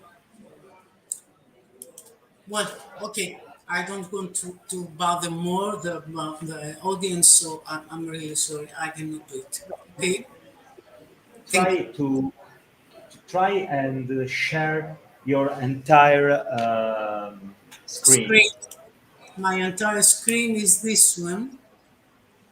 Okay, and then open the presentation window. Is it okay? Oh, Yes, yes, now we can see it. Okay, thank you very much. You're welcome. Sorry, I lost it. Okay. Is it okay? Yes, it is okay. We can hear you and we can see your presentation. So Okay, the floor is yours. Okay, thank you very much. You're welcome. I'm going to a more strategic view of the urban context. I mean, leaving all these very specifics about how to explore the structure of the urban context. This is a study that is carried out by myself, my colleague Giota Theodora from the School of Architecture and Engineering, and Christos Nikolaidis, a board member of the EU mission of climate neutral and smart cities. Actually, it refers to a study that is carried out 3.5 years before, but we didn't have the chance to write down all the results. I think that these are interesting, and currently in the effort of new policy scenery and the visioning towards 2050, meaning the European Green Deal vision for climate neutrality, and all the effort is carried out in various fields in this effort and endeavor, and also the mission for climate neutral and smart cities, which is at the heart, let's say, of this work, trying to shed light in various barriers that apply in the effort of cities to join this mission and generally the European Green Deal and the vision of the European Union. The 101 of them till 2030 and the rest of them till 2050. So this is the ground of our study, and what we're trying is to see what are the key issues and what are the barriers towards this end, how cities can react, how strong they are in joining this very ambitious trip, and especially the focus is in the Mediterranean context. So our effort was to gather distributed knowledge from a number of stakeholders coming from various fields, from the academia, from the policy field, practitioners, and so on, and try to elaborate on this topic. And why Mediterranean cities? Mediterranean cities for a number of reasons. First, Mediterranean is a climate change hotspot. You see all the consequences that Mediterranean cities are confronted with. Yesterday we had some really strong fires in the surrounding of Athens, metropolitan area of Athens, and this is, let's say, one repercussion of the climate change impacts, but also Mediterranean cities, because these are also tourism hotspots. You see very clear in this picture some of the most, let's say, highly rated tourist destinations in the whole world. Mediterranean is one of these destinations, and we have severe problems of touristification and coastalization. So cities are also confronted with additional that comes out from their role as highly rated destinations. But also, we are talking about cities that are disposing a distinguished natural and cultural environment. Actually, they are let's say, cultural tourism hotspots. They are also small and medium-sized cities, most of them, in the Mediterranean region, and maritime transport hubs and coastal overcrowded cities. All these imply difficulties that need to cope with, taking into consideration also that these are cities with many of them, at least, with limited financial, technological, and other capabilities to handle such a very ambitious and very difficult task as the one of climate in a let's say, short period for them who are trying to do this till to 2030, but for the rest one till 2050.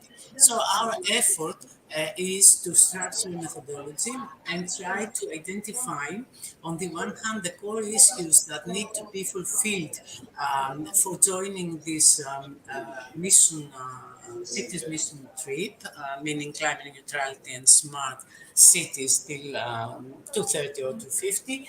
And on the other hand, what are the key issues that need to be handled, and what are the barriers that apply in Mediterranean cities? And we are trying to do this by structuring a participatory approach that is composed of two stages. The first one is a web-based questionnaire in which we distributed in a number of colleagues from the scientific and policy community. And this was done by chance of a conference we organized a few years before. So we tried to get all this information from members of the conference, of the scientific committee, but some other um, uh, persons from own networks as well. And by elaborating this questionnaire and highlighting the key issues to be discussed, to structure a focus group discussion that was taking part during the conference. And the aim of this discussion was to, let's say, further elaborate on these issues. And finally, by synthesizing the results of stage 1 and stage 2, to see what are the gaps that need to be filled, meaning what are the key issues and barriers that need to be handled in order for the Mediterranean cities to be able to satisfy what is needed for joining the cities mission. So our effort was based on qualitative data collection, elaboration, following these steps in order to end up with some, let's say, critical issues and barriers that should somehow support cities that are going to join the cities mission to be aware and properly handle in order to be successful in the session. Speaking for the stage 1, the questionnaire survey was composed of 2 parts. The first one was the critical issues. I'm sorry, I hear so much noise. The first part was structured in these 4 categories you see there. And each category contains important things that comes from literature review, but also from own experience of the authors. So you see these 4 categories. First is resilience of urban environments. Second is sectors that need to be handled that are critical for the future of cities in the Mediterranean region. The third is the spatial peculiarities of the Mediterranean cities. And the fourth relates to planning issues. That is, let's say, our view in the whole exercise. The second topic of the questionnaire was related to the barriers that we first put in place. Of course, participants, respondents could add more information about other barriers that were not incorporated in this list you see there. And so this was a questionnaire that was addressed to the people I already said. It was run for 1 month, August to September 2020. It was addressing 2,084 persons, and we got 81 responses. That means 28% of the same. The origin of the respondents was mostly from Med-EU countries, but there were also a few coming from Med-non-EU, an issue that was really very important for us because Mediterranean is, let's say, one region in our view. And there were also some responses from non-Mediterranean people. You see the age distribution, and you see also the profession of respondents. Most of them, almost 50% of them, were university professors. There were also other professions as well in this assembly. Speaking of the focus group discussion, which was the second step of this participatory effort, this was a discussion of approximately 2 hours between 7 people and the moderator. As you see in this list, the majority of them was coming from Greece. It was the chance of the conference that was held in Greece. So that was something, let's say, expected. And the structure of this focus group workshop was starting with the presentation of the results of stage one, and then discussion and commenting about the main barriers emanating from the from stage one and stage two discussion as well. Speaking of the qualitative results that came out from stage one, as these were classified by theme, for theme A, resilience of urban environments, you see that the most highly important issues were environmental resilience. There was a lot of concern about the Mediterranean as an environmental hotspot, but also health resilience. The latter, it was related mainly with the period that this discussion was taking place, which was the COVID period. So everybody was worrying about health crisis and health issues and the way these can affect Mediterranean cities. And speaking of barriers, the most prevailing ones were the lack of governance, as well as the lack of collaboration and synergies creation among Mediterranean cities. And in part B, sustainable sector management, you see that the most important sectors that were perceived as critical sectors in the Mediterranean cities was transport and energy, two very important sectors speaking in sustainability terms, but also circular economy and waste management and water resource management, thinking about the intensity of all these sectors in the Mediterranean environment, the lack of water, the huge amount of waste due to tourism also as well, but also culture of people and the way they are handling their waste and so on, while the main barriers were identified in this part were limited funding, lack of governance, and behavioral cultural issues of Mediterranean people. In the third part, spatial peculiarities, the most important issues raising in this context were urban sprawl, the fact that there is really a headache in Mediterranean cities, especially the coastal ones, as well as territorial imbalances, and also the issue of coastal cities and the problems, the additional, let's say, problems they are confronted with was also stress, while barriers still remained to be prioritized to be lack of governance and behavioral cultural issues. Finally, in planning issues and governance respect, you see various prioritizations of things that were incorporated in this part: horizontal, vertical, territorial governance, citizens innovation hubs, community awareness and engagement, proactive, holistic, integrated, participatory urban planning approaches, as well as open and interoperable data sets were considered as the most critical issues in this part, while thinking of barriers, lack of governance, and behavioral cultural issues were also in this part the prevailing themes. Speaking of stage two, then the discussion was focusing on two, let's say, the most important, the most highly prioritized critical issues, being the scarcity of financial resources as well as the lack of governance, perceived as the main, let's say, barriers in order to implement the EU strategic direction, especially the mission for climate neutral and smart cities.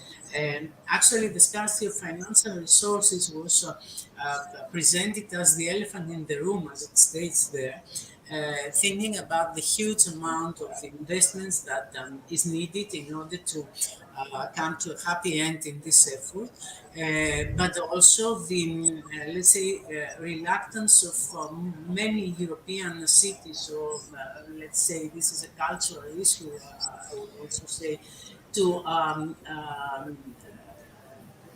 adopt more, let's say, diversified business model, thinking on various types of public-private collaboration. At the same time, the issue of lack of governance, although it is less visible, it is less evident, it takes less importance in the majority of Mediterranean cities. It was presented as a giraffe, but as big as the elephant. So the issue of lack of governance is also a very critical issue, especially in the Mediterranean regions. And I can say from my experience, being involved in two cities that were trying to get into the 100 ones to join this mission city street by 2030. This was really a very important issue because neither the decision makers nor the people are accustomed to that kind of collaboration and that kind of co-designing and co-deciding about the future of their cities.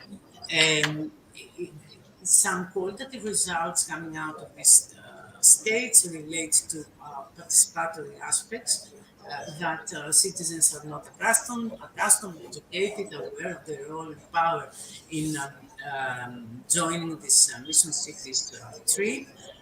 There are no tight bonds between people and local decision making bodies, or there are even no bonds in this respect. Citizens in the Mediterranean do not really trust decision-making bodies. This is a critical point, and when we talk about participatory processes that are critical in this respect. And finally, and what was also supported, a view that was supported in this discussion was that there is a need to set up certain incentives in order to improve citizens' engagement, because in many examples we see that people are not really worrying about this, are not really willing to engage, and so on.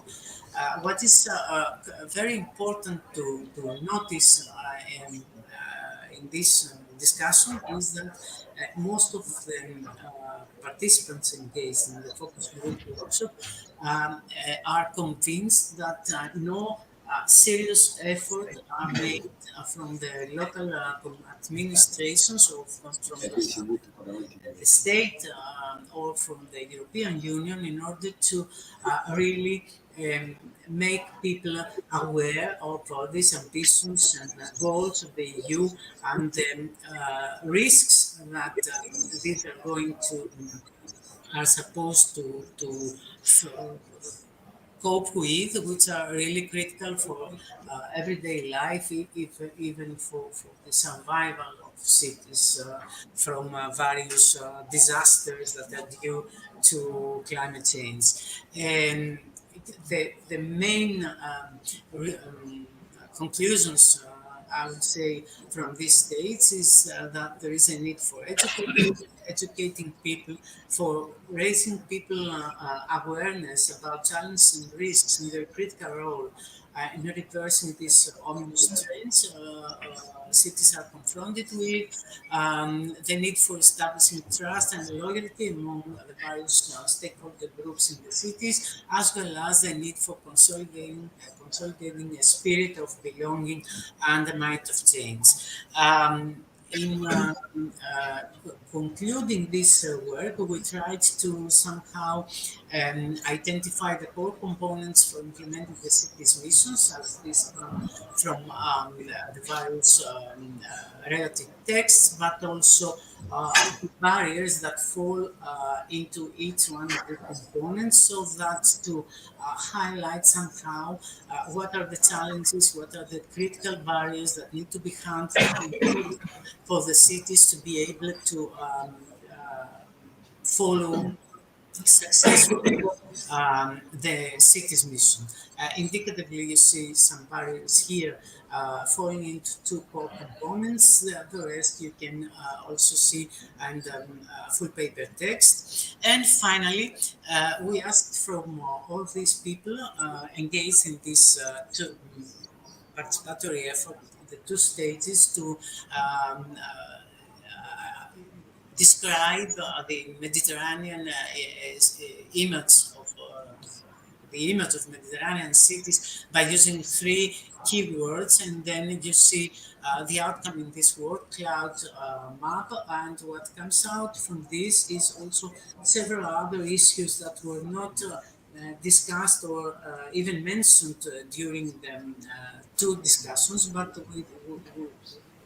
these are coming to the forefront, and this relates to cities, for example, blue growth and the seascape of Mediterranean cities. Many of them are coastal cities, so there is a need to cope with the interaction of land, sea, and also the activities that are taking part in the sea but are affecting climate neutrality or sustainability concerns of cities. Issues of cultural management came to the forefront, and so on. Thank you very much for your attention. Thank you. Thank you, Anastasia. Thank you. You see me? I can see you. Okay. It's a pleasure to meet you, unfortunately online, but okay. We finish it in another session because the next session has to start at 4:30. Now we are in another session, and unfortunately we cannot have a question in this case. But sorry, excuse me for this, but okay. I hope to see you in presence. I hope very soon. And thank you for all participants. And okay, we can remain in the room because another CTP session will continue now. And I saw Rihanna going to this session. Also, I call Joan Perez. Hi, Liliana. I call to Joan Perez to chair the next session. Okay.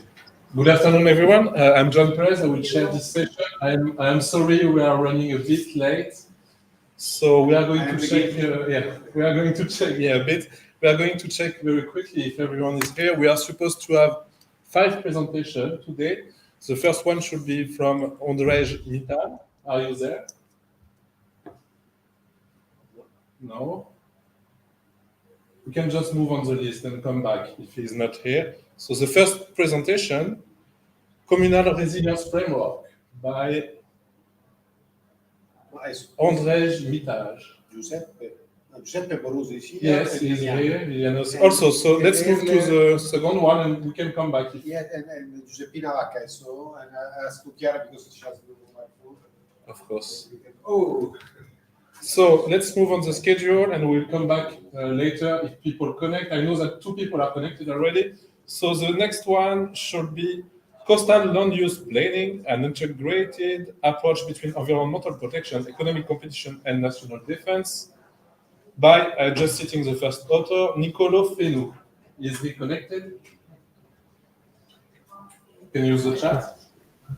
Yeah, I heard something. Nicolo Fenou will possibly connect later on during the session, so please be patient. We'll come back to this and put it into the queue. Okay. Yeah, but there's the last one on the list. So the next one should be post-seismic reconstruction planning by, again, just the first author, Maria Rosa Trovato. Are you connected? So I know the 2 connected are the last 2, so we are going to start by them. So next one, this one, okay, this one is connected. So the next one will be the urban life cycle in the Italian demographic winter, an analysis on metropolitan cities by Giuseppe Boruso and Geneva Balletto. And I see that Giuseppe is connected, so we should start with this one. Can you check? Okay. Good afternoon to everybody. Thank you. Thank you for giving me the word. And let me see how can I. Okay, I share my screen so that can present our paper. Okay. So let's see if it is visible. Okay. Can you see my share screen?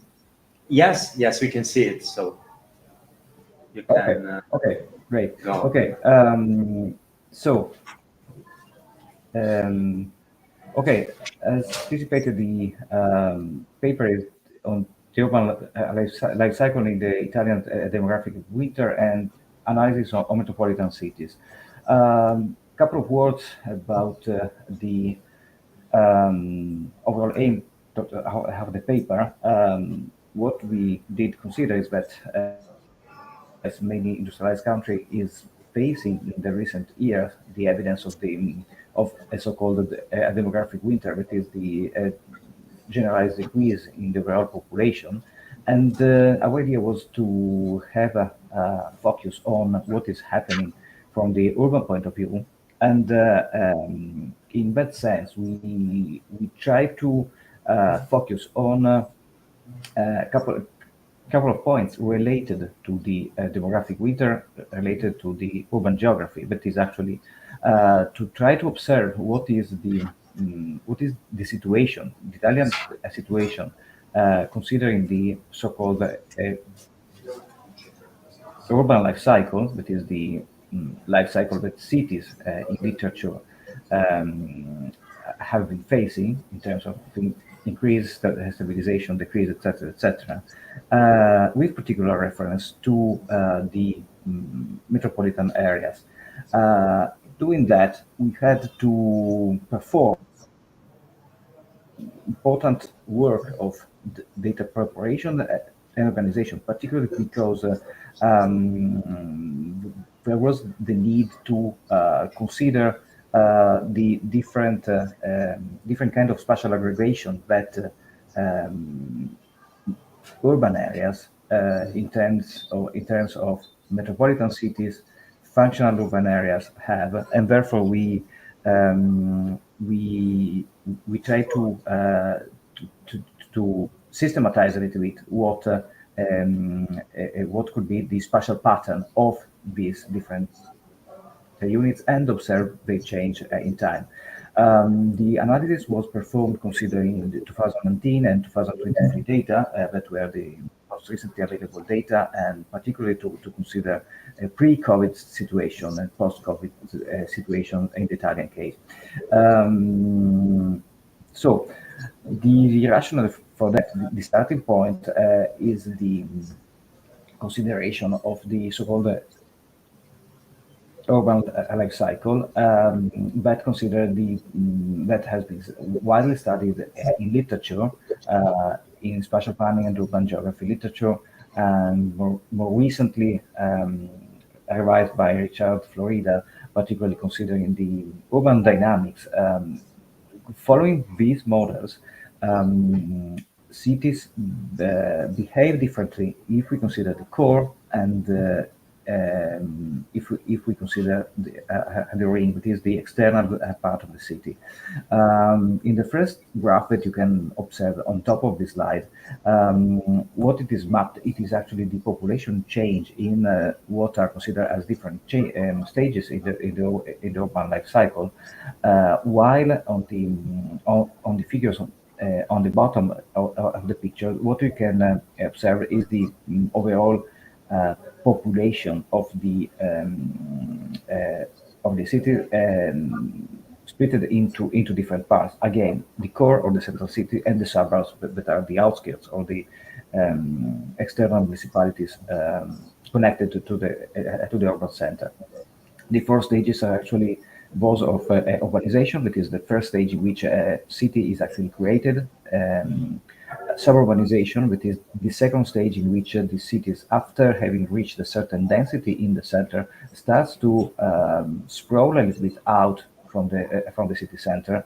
This second stage has been generally observed in modern times with the introduction of the private cars, and therefore to the capacity of people to move a little bit farther than staying in the center.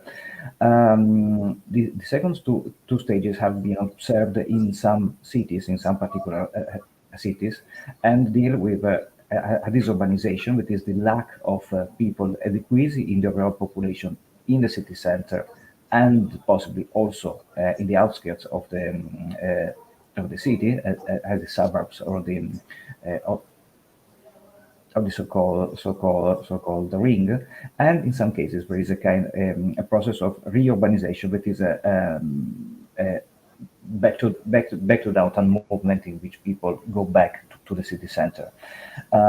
These latter two stages of the urban life cycle are the most interesting and important to be observed, particularly in recent times. This urbanization, as a matter of example, occurred because in some cases cities have lost their very original function. A very traditional typical case is that of industrial cities. Detroit has been one of the most important cases in which the decline of the automotive industry has created an important lack of the population, therefore a real urban crisis of the city of Detroit, with an important decrease of the overall population. Reurbanization, on the other side, implies when people move back to the city centers, things that, as a matter of example, happened in metropolises like New York or London, that experimented in more recent times revitalization of the city centers, thanks to more favorable environment attracting people. But overall, what we are focusing on is in particular on the stages related with the overall decrease of the population in urban areas. Going to the core of the thing, let's try to see what is our study area. Our study area is Italy. Italy, in this sense, considered from different points of view. But the administrative point of view, that is the spatial organization of the administrative units as regions, and the intermediate layer of administrative units as provinces and metropolitan cities. Metropolitan cities that are portrayed in green on the right of the screen are considered as the most important and populous cities in Italy, and they are defined metropolitan cities from an administrative point of view. This is to be reminded, as they represent an inheritance from a previous spatial organization of provinces, so they have quite a different nature. Again, they follow an administrative principle and not, as a matter of example, a functional principle. This has been, on the other side, done considering the so-called functional urban areas. So we selected, taken from the Copernicus data, from the Copernicus database organized by the European Union together with the OECD, the so-called functional urban areas that consider a spatial aggregation of municipalities and areas that have in common a certain amount of population, a certain population density, and a certain set of urban functions that characterize them as urban clusters. By overlaying these two different layers in some way, that is the functional urban areas and the metropolitan cities, we did obtain a representation of what our study area is. Here on this picture there, you can observe the functional urban areas subdivided in their cores and in their rings, and also with the representation of the metropolitan city capitals, the first and second rings that are around the metropolitan city capitals. And on the right side, you can observe an overlay between the metropolitan cities, again, from the administrative point of view represented in green, and the border of the functional urban areas and their cores. It will be a little bit more evident later on when we will zoom into a set of examples on a selection of these cities. We did consider population density and population change in time, especially when it consider particularly municipalities as the starting point for our analysis, and the aggregation that we performed in terms of metropolitan cities and functional urban areas. So the data sources are the National Statistical Institute for Italy, ISTAT, OECD, and Copernicus data. Okay, the analysis regarded, as said, 14 metropolitan cities in Italy. It is important to notice that, as I said, we considered both metropolitan cities from the admin point of view and functional urban areas.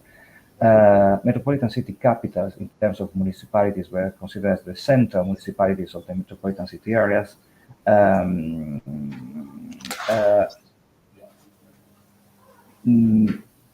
For each metropolitan city, we consider its homologous functional urban areas. The external borders of the functional urban areas were also chosen to collect all of the municipalities that belong to a certain metropolitan city. Okay, two different situations were actually considered. From the administrative division point of view, we considered the metropolitan capital, the first ring municipalities, those are adjacent to the metropolitan capital, and the second ring municipalities adjacent to the first ring municipalities. Based on the functional urban areas definition method, we consider the urban core, that is central municipalities, including metropolitan capital, and ring, that are other municipalities external from the core and within the functional urban areas border. In this latter case, OECD and Copernicus already provided us with the boundaries of the cores and of the rings. Here we've got a kind of an overview of what we'll be talking about, considering four main cities in Italy in terms of dimension and population. In particular, we have Milan on the top left, Rome in the top right, Naples in the bottom left, and Bari in the bottom right. Of course, Milan and Rome are considered as the Italian capitals in terms of their importance from the economical and political point of view. What we can easily observe is that, okay, of course, maps are presented at the same scale.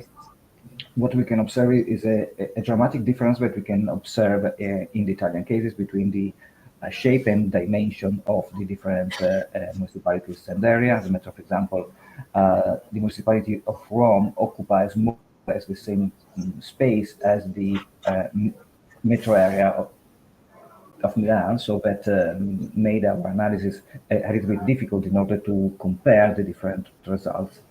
As said, in the different cases, we consider the central municipalities, their inner ring and the outer rings, and we overlay that with the border, the boundaries of the metropolitan cities, that is the green area, and we did consider also the, as said, the FUA cores and external borders. In this map here, we consider the same areas, and you can observe more easily observe the FUA's core and external boundaries, both in case of Milan, of Rome, Bari, and Naples, and the different dynamics that can be actually observed in terms of the so for every municipality, we consider the changes occurred in the selected period. This kind of patchwork of different dynamics what we could actually generally observe it is still an important decrease in the population in most of the municipalities, but with an increase, particularly in the external municipalities, particularly if we consider the capitals like Rome and Milan, in which the centers are actually expelling people because, as we can observe, there is a decrease in the population in the core and in the rings, and the increase of the population can be actually noticed outside the core and the inner ring. Similarly, this can be noticed for some spots in Rome and in parts of Naples.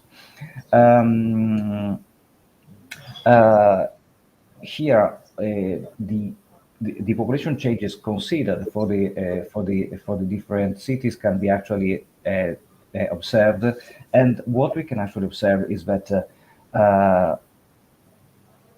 nearly all of the different cities, both in terms of their core and in their rings, present a decrease in the population, apart from some single cases like Catania in southern Italy, in Sicily region, that is the only city that has been experimenting an increase of the population in the selected period.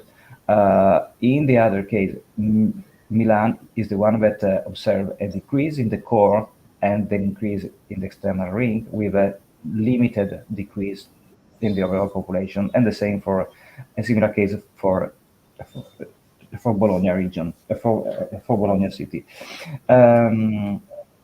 This has been put actually into the framework of the urban life cycle, that is that we presented at the beginning of our presentation, that is to observe the characters of the different stages.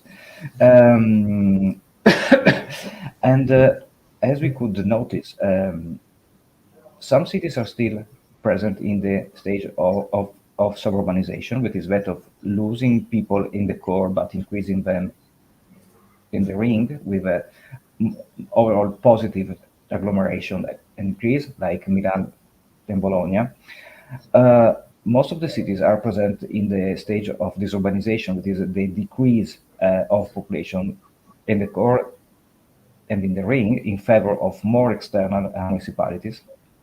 Very few cities, in particular Bari and Catania and southern Italy, can be actually considered in terms of a reurbanization process, in terms of gaining again people at a small pace in the central parts of the city. So this work presented here more or less try to can be actually observed as a kind of a preparatory work for a more in-depth analysis on the overall demographic and urban analysis on Italian municipalities, and particularly on urban areas. We've been involved in extending our analysis not only to metropolitan cities, but to medium-sized cities.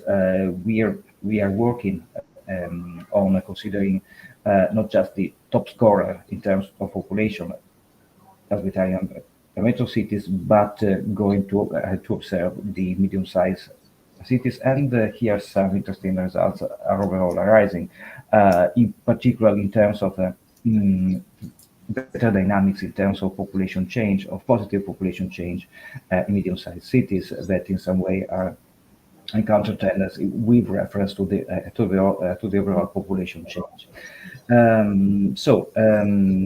This is the first set of results that we did obtain. I thank you for your attention, and of course we are surely available to reply in case you have any question.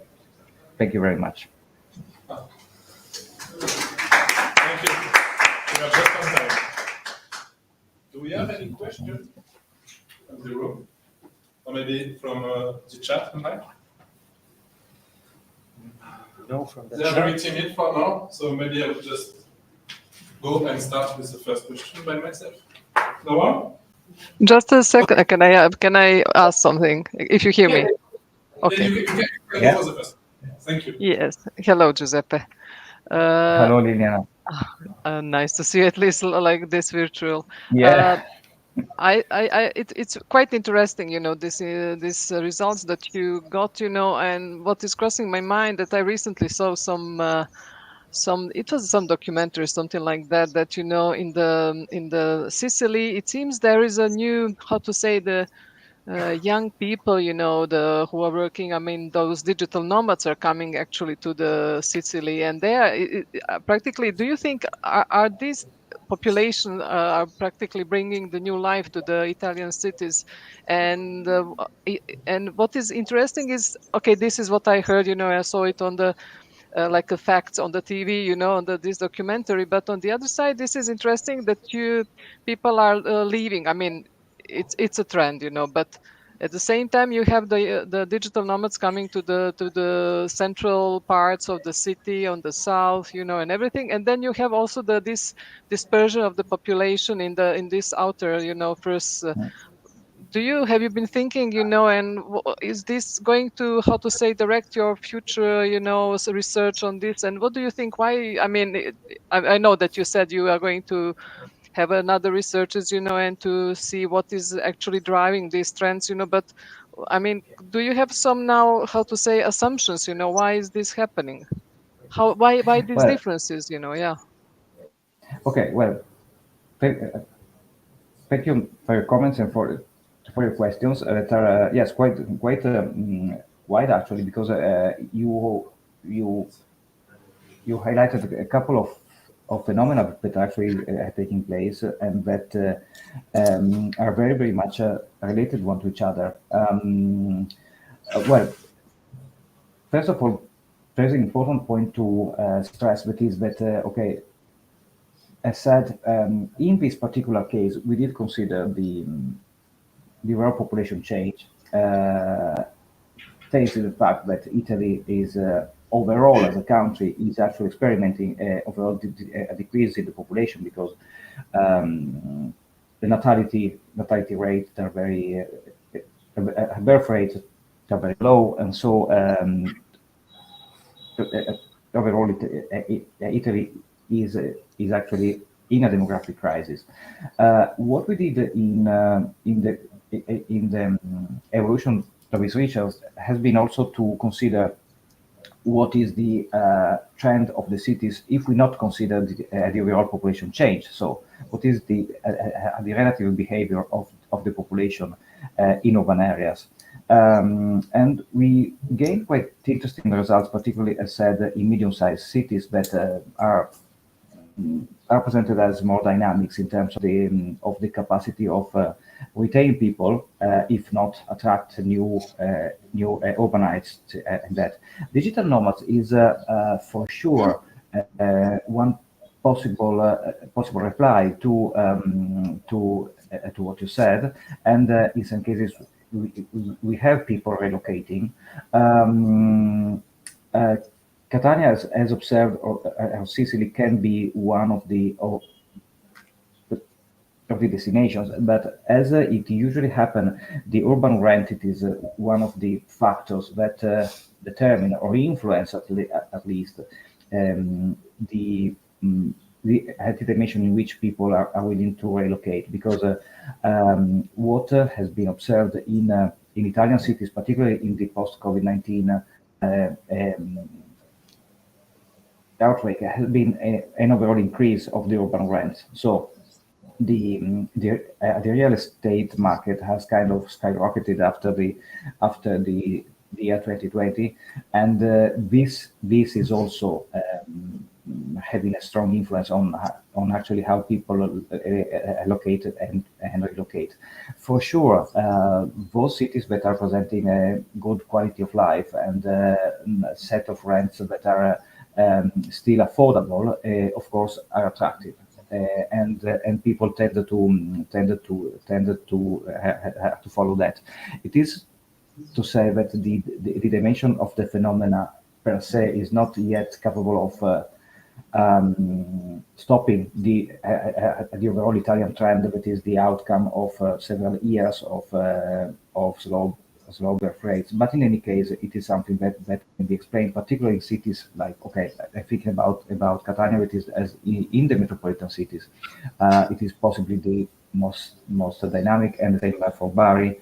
And I think that in that case, there is another point that we have been observing, that is the importance of innovation and therefore the presence of innovative companies or investments. And in these terms, Southern Italy, particularly Apulia region with Bari and Sicily, are investing a lot in new opportunities there. There is still another problem that Italy is facing, that is that of the depopulation in the inner areas. That is something that is also tackled by Italian government, but this can be also one of the kind of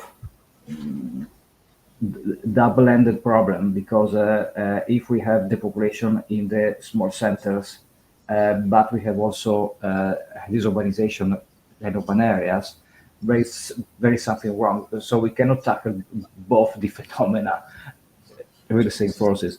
But yes, I don't know if I did reply to your question, but in any case, it is to our attention to take care of these elements. And in fact, in the evolution of the research, we did consider both the different sites and also the characters of innovation as some of the possible determinants in partly explaining the different population dynamics.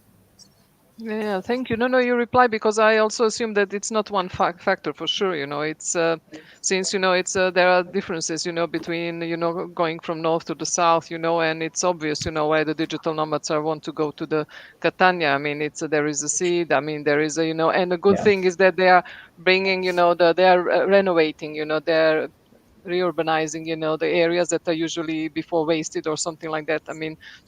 I mean, I look at that as a positive sign, but I didn't know so much about this, that is actually rent is leading this, how to say, the population of the very center city, middle cities in Italy. Thank you very much. Thanks. Thank you, Liliana. We have another question here. Still no? So I will go for one, because some presentation have been cancelled, so we have some time for the discussion. So let's get the discussion going. So my question is, have you thought about maybe using the physical city's boundary to perform your analysis? I'm saying that because I know the Van der Berg model a bit of urbanization, suburbanization, desurbanization, and reurbanization. And I am not sure, just talking for myself, that I do consider this model as a spatial model. Especially when you look at desurbanization, you can have population stocks that are decreasing, but at the same time, the boundary, the physical boundary of the city is expanding. And that's what we are seeing in most of the cases.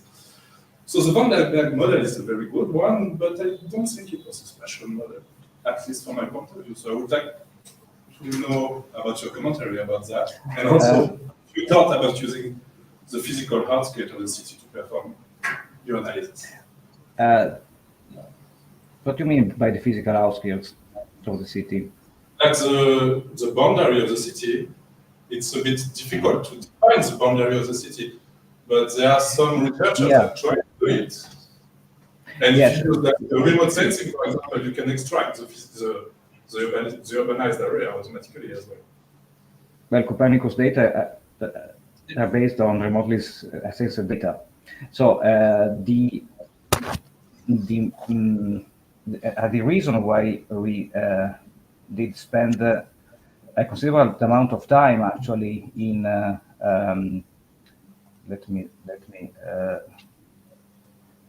let me share with you my screen again with the just a second that I well Of course, what you mentioned is there's one not important point. In fact, our effort has been that of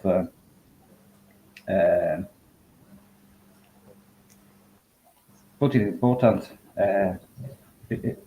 amount of time and attention to what is an urban area and what is a metropolitan city or metropolitan area. In fact, what we actually did was to consider both the urban.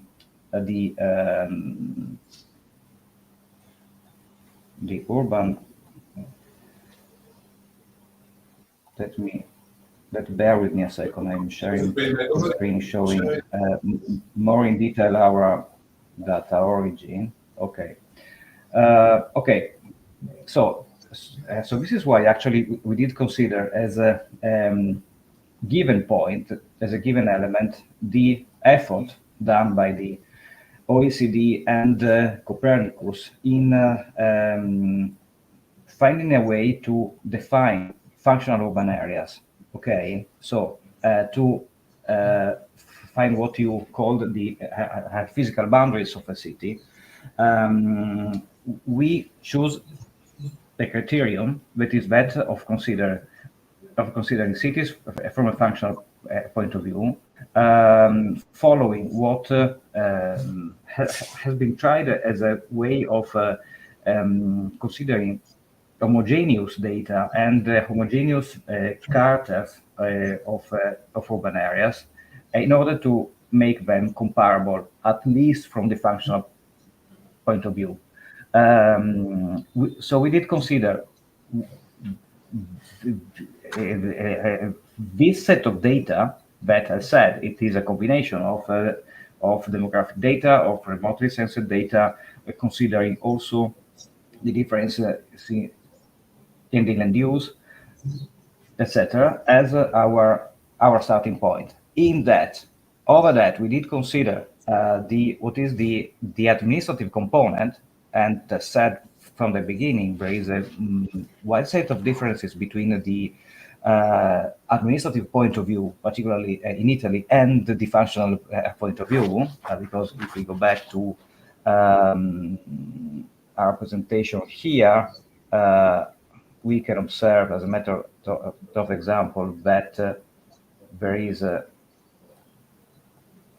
important difference in what is the boundary of the functional urban areas defined in the Copernicus framework and what is Italy considering from the administrative point of view.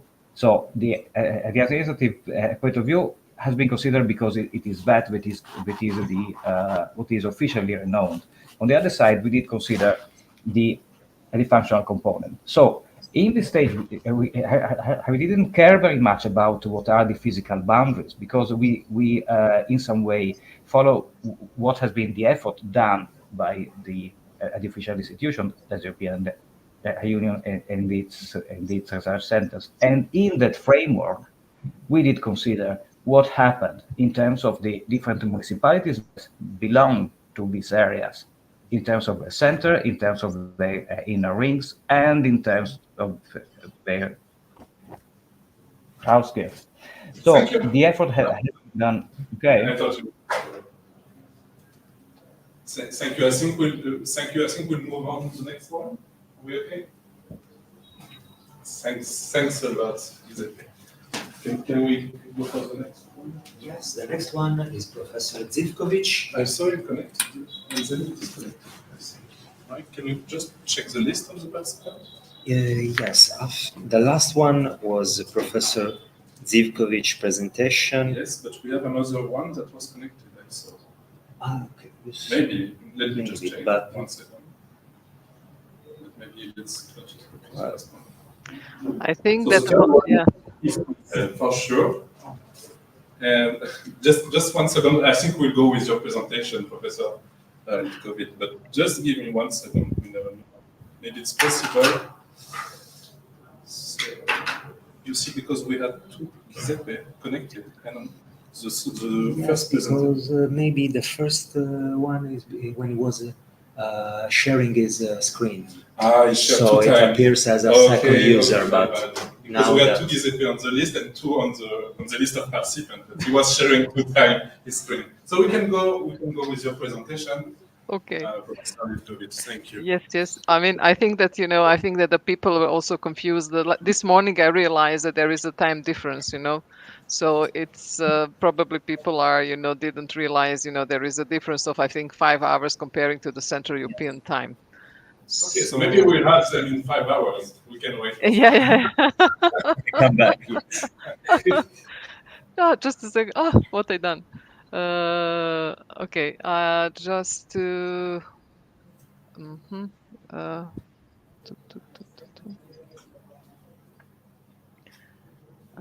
Let me. No. Just a second. Sorry. I didn't. Yeah. I'm not doing this every day, so I'm a bit. Entire screen. This one. Share. Okay. Do you see now? Okay. Screen. Yes, we can see your presentation. Yes, but hopefully you don't see. I see myself very, very big, but I hope you're saying just presentation. Okay. Yeah, we see that we are looking at your presentation. So Great. Thanks a lot. My presentation, it's a bit different comparing to the Giuseppe Borusso, since I'm working in the governmental organization, and most of our information that we are producing are more how to say, let's say, professional type of research, not so much the scientific, although the results are connected to everything that is scientifically, how to say, actual today on the field. My presentation is about the research, professional research on the National Disaster Risk Register that we are developing at the moment, and this is something that is quite actual since. Just a second. Oh, I can't. Just a second. No. Okay, I have just an issue to move the slides. I don't know why. to mute the slides. No, just to move to the next slide, but for some reason, no. Oh, okay, I don't know what is going on.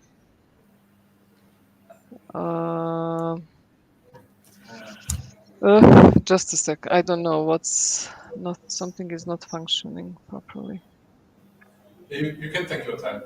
Yes, As it's from your side. So. Yes. No.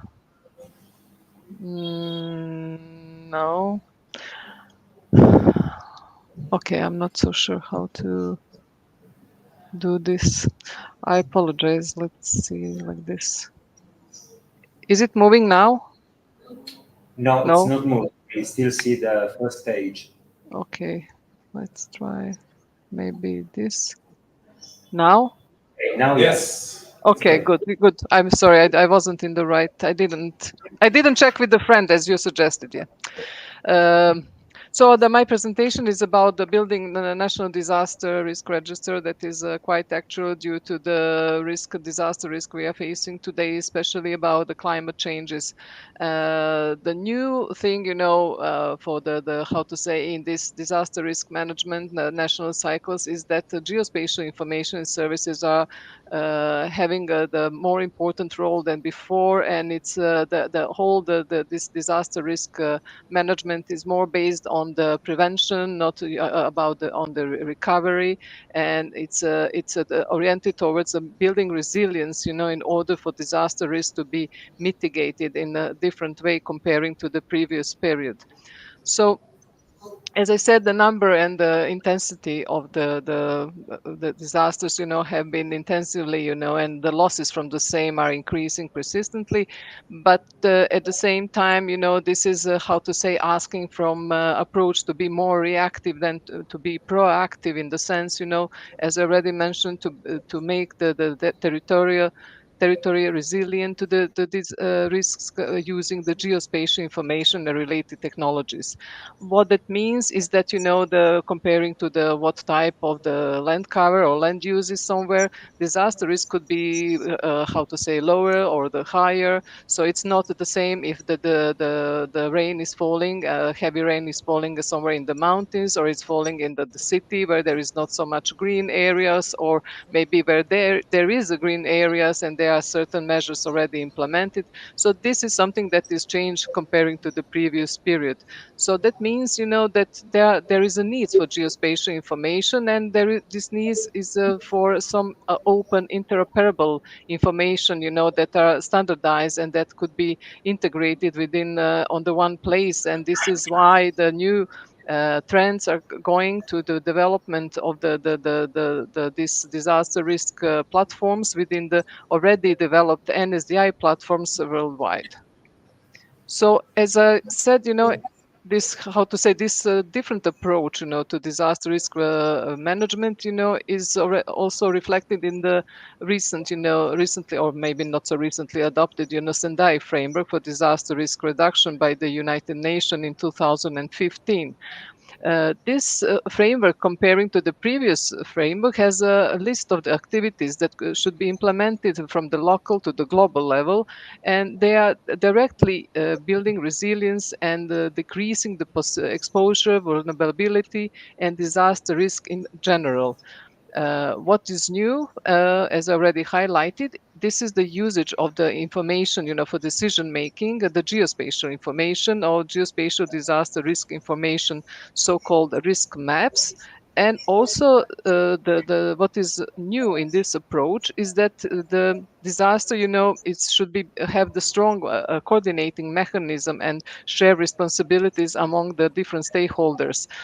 This is giving the new role to the central government in sense, that they should build the common database and build a common understanding of the risk, between the main stakeholders who should act, together, and not, separately, depending on the type of the risk we are facing. So this, in order for the Sendai framework to be applied and implemented, properly, UNGGIM introduced the strategic framework on the geospatial information and services for disaster in 2018.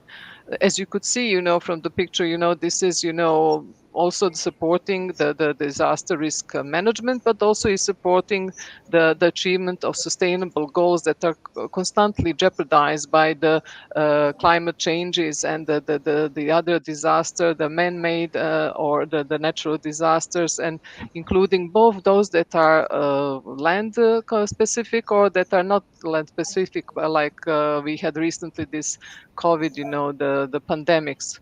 So this strategic framework that UNGGM introduced is actually providing, main aim of this framework is to make available and accessible quality geospatial information and services that are usually now, how to say, managed and already developed within the national spatial data infrastructures that are, as I mentioned, not just in Europe where there is Inspire directly, but also in other worlds, how to say, in another, on the global level, there are different, and then each nation today have this national spatial data infrastructure developed more or less in advanced manner.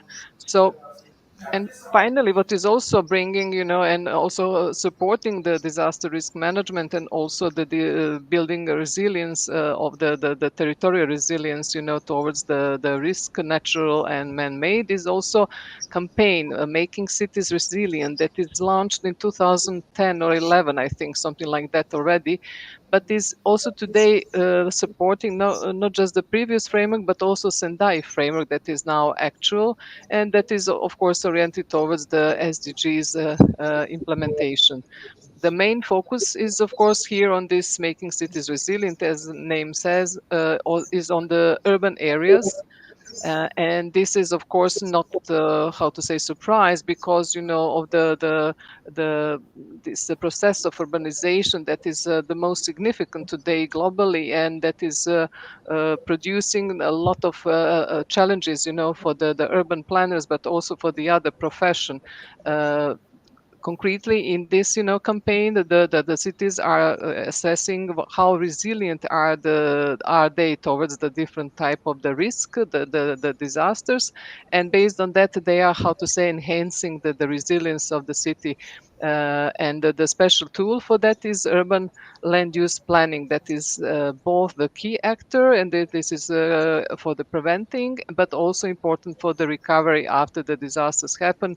And to be more specific, when we mentioning the urbanization as a process, it's there are a lot of devastating parts of the cities. The phenomena that was mentioning also by Professor Giuseppe Borusso is also one of the factors that could contribute or could make resilience towards the disasters, and the losses that could happen due to the disasters.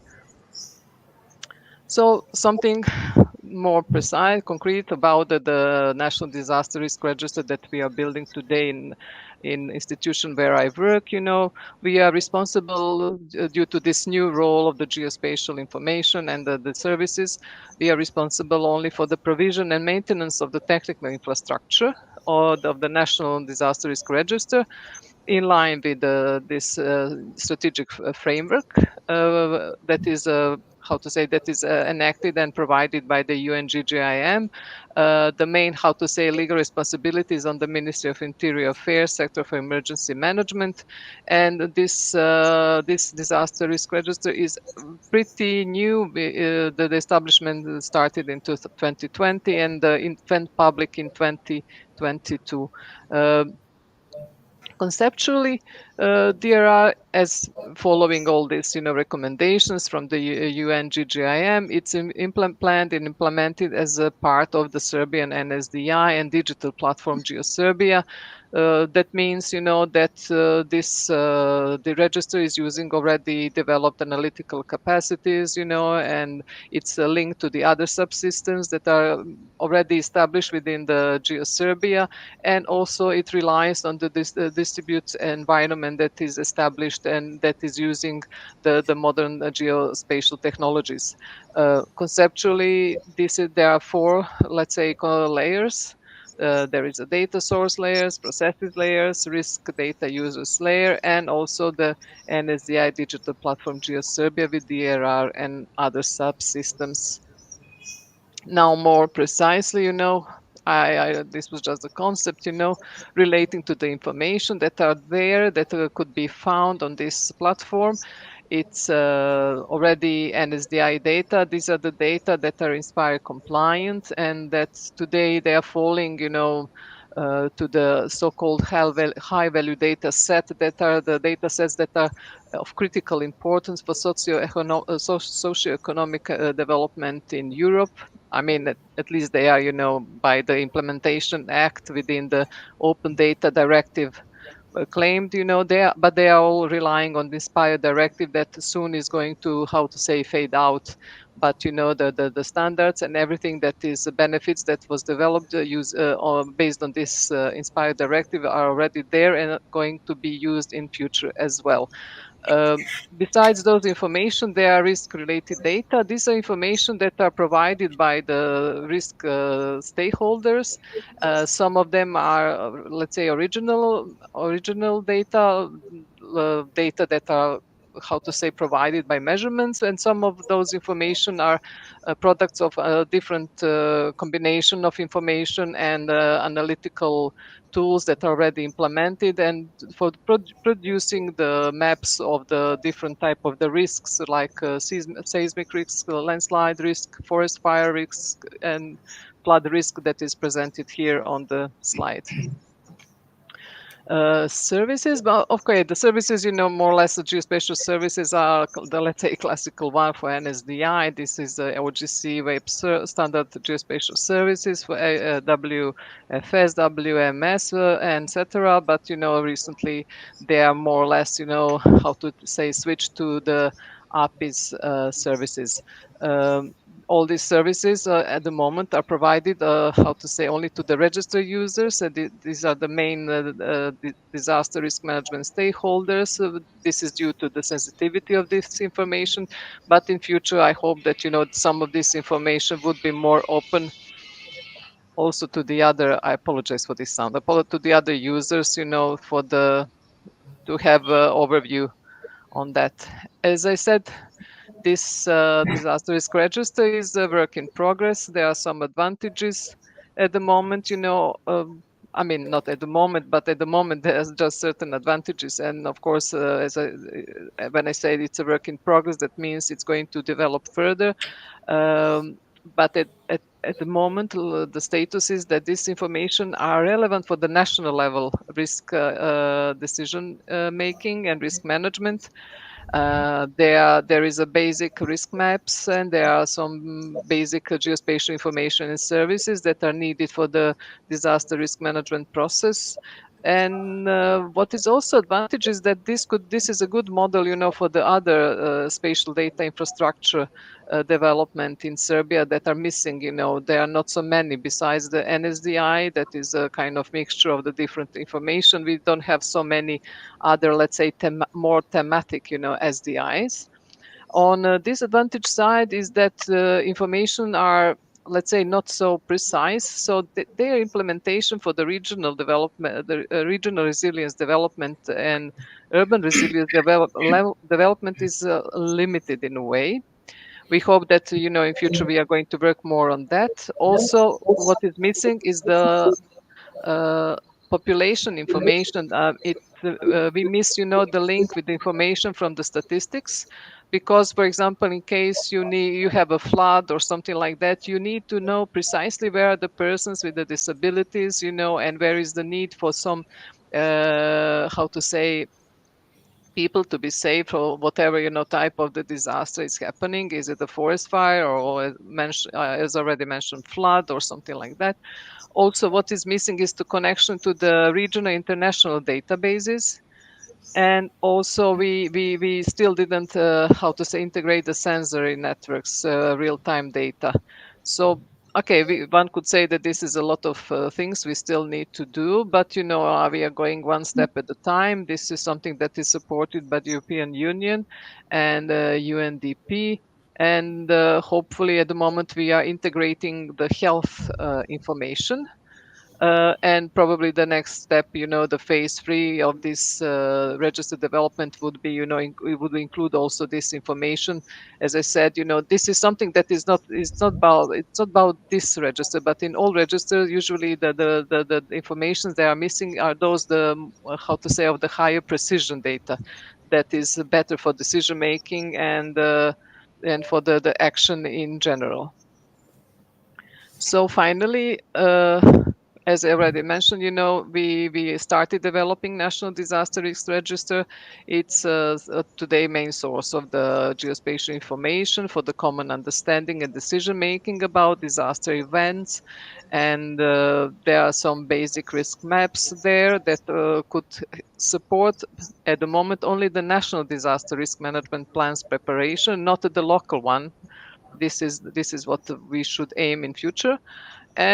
And also, but this is also the good, how to say, the input information for the strategic documents like the spatial and urban plans. But those urban plans not on the, how to say, the data regulation plan, but maybe some general urban plans for sure. There is a need for the development, as I mentioned, and it's to highlight again, especially on the local level, the more precise information, the better and more informed the decision making in future would be once when we develop this. So thank you for your attention, and I hope I was within the time. Thank you. Do we have a question in the room? Yes, please go ahead. Maybe you can just get a bit closer to the computers. Can you hear me? Yes, I hear you, but I'm not sure. It seems that my screen is still on the. Maybe I should stop. No, okay, but it's not necessary you see me, but the important is. Okay. Okay, sorry. Okay, thank you very much. Thank you, Liliana, for your work. I am extremely interested in the evaluation of the exposition element that is, from my experience, one of the basic elements that is not deep enough at the moment. And I really wonder which methodology we could use to understand exactly where people are when we have a certain event, a certain damage event, in order to evaluate the possible damage, knowing this information. We tried to make the analysis in the Pavia province, that is Lombardy region province in the south of Lombardy region, but we just could keep information from statistical databases that are not really precise. So the issue could be acquiring data by the mobile companies, but with a lot of privacy issues, and just to have an estimation about where people are 24/7. I mean, what happens if a certain event like seismic event or some flood event appear at 12 or appear at 8 p.m. and so on, when the situation can be more or less dangerous for people. So this is the question we are working on, and I'm wondering if you are also trying to develop information searching for exposition parameters. Thank you very much. Thank you for this question. You know, because this is something that we had a discussion here, and it's quite relative for this databases and for what I was working on. It's that I see now our colleague Andre Mittal. The what is the problem? I would tell openly. When we were doing the census, census, we had the last census. We provided the statistical office with the points of the addresses in order to collect the information. So this was the first how to say the location based census in Serbia that is done. So we have the information on the level of the point, and it's about the addresses. What is the issue and what is the problem is that on the level of EU, we had discussion with the lady from the Eurostat, maybe Marta Nagy Rotengas, and the issue is that they found that the personal information is on this level very sensitive. So they are more. I mean, there is actually forbidden, to present this information on the level of the point, on the address point, but then they should be on the level of the raster like 1 to 1 kilometer. So, and 1 to 1 kilometer, this is nothing. I mean, 1 to 1 kilometer in the urban area, you practically don't know where is the person that there is a need. It's in need. He or she is in need to be saved. For whatever disaster we are talking about. So this is we still don't have a solution for that. We just know that that statistical office. We need much more meetings to have with them and to discuss how we are going to solve it. Our aim is not to expose the personal information to the public.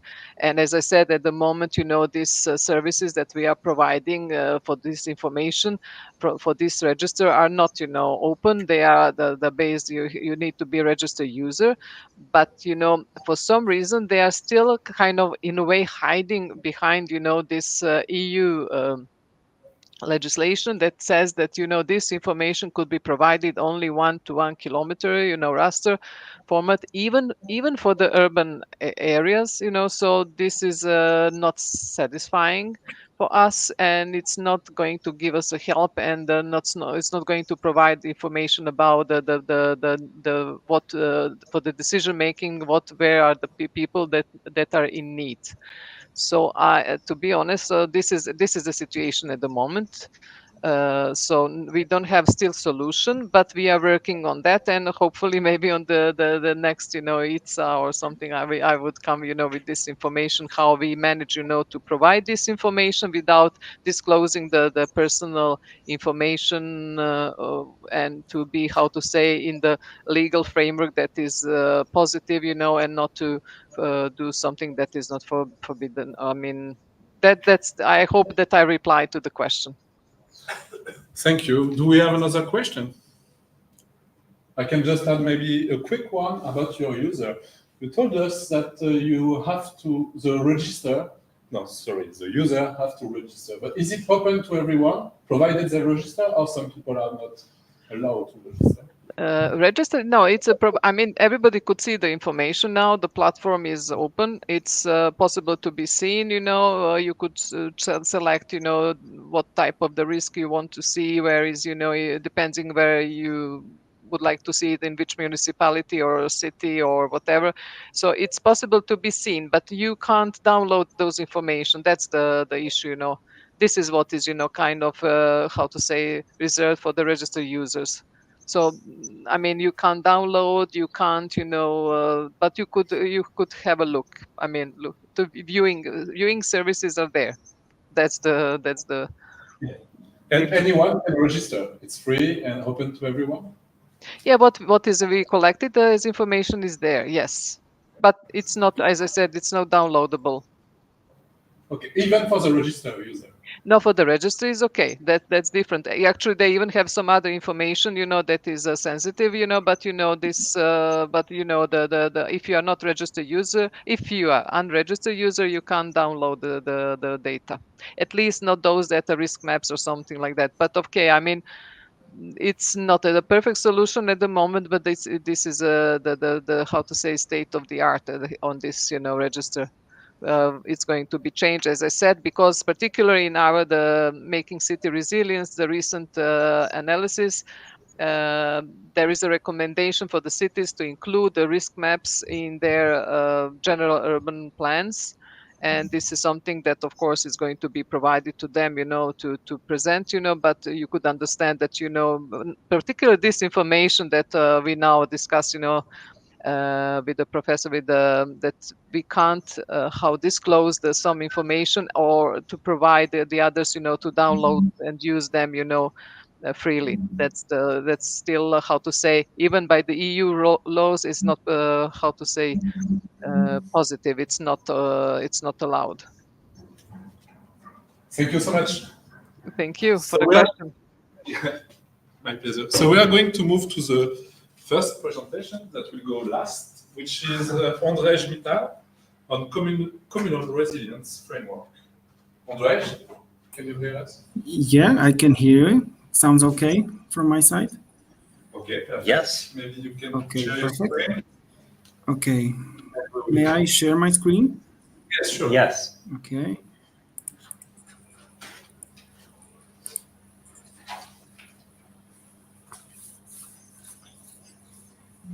Is everything okay? Yes, we can see. Yes. Okay, perfect. So, first of all, I would like to apologize for the late coming, but I have to solve some technical issues with the browser, and I'm very glad that it's working now. My name is Andrzej Mital, as it was said. I currently work as an assistant professor at Paul Jozef Szafarik University in Košice, Faculty of Public Administration.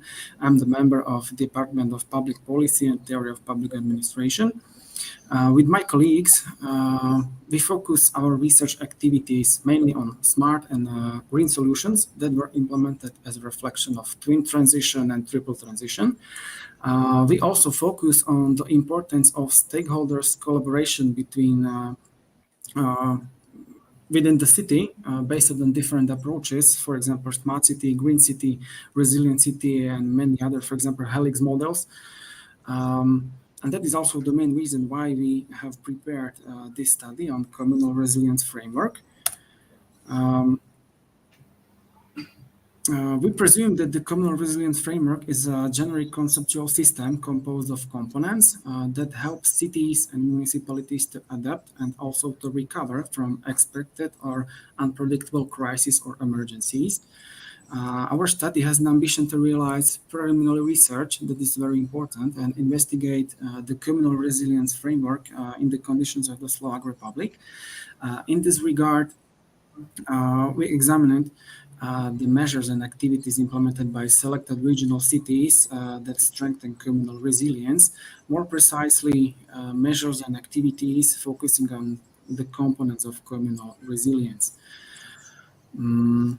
Altogether, 8 case studies between 2022 and 2023 were analyzed, focusing on the condition of the Flag Republic. The theoretical background of the study is focused on the phenomenon of resilience in general, contemporary state of art, resilience as a popular multidimensional concept, and also resilience mainly in public administration and also local governance.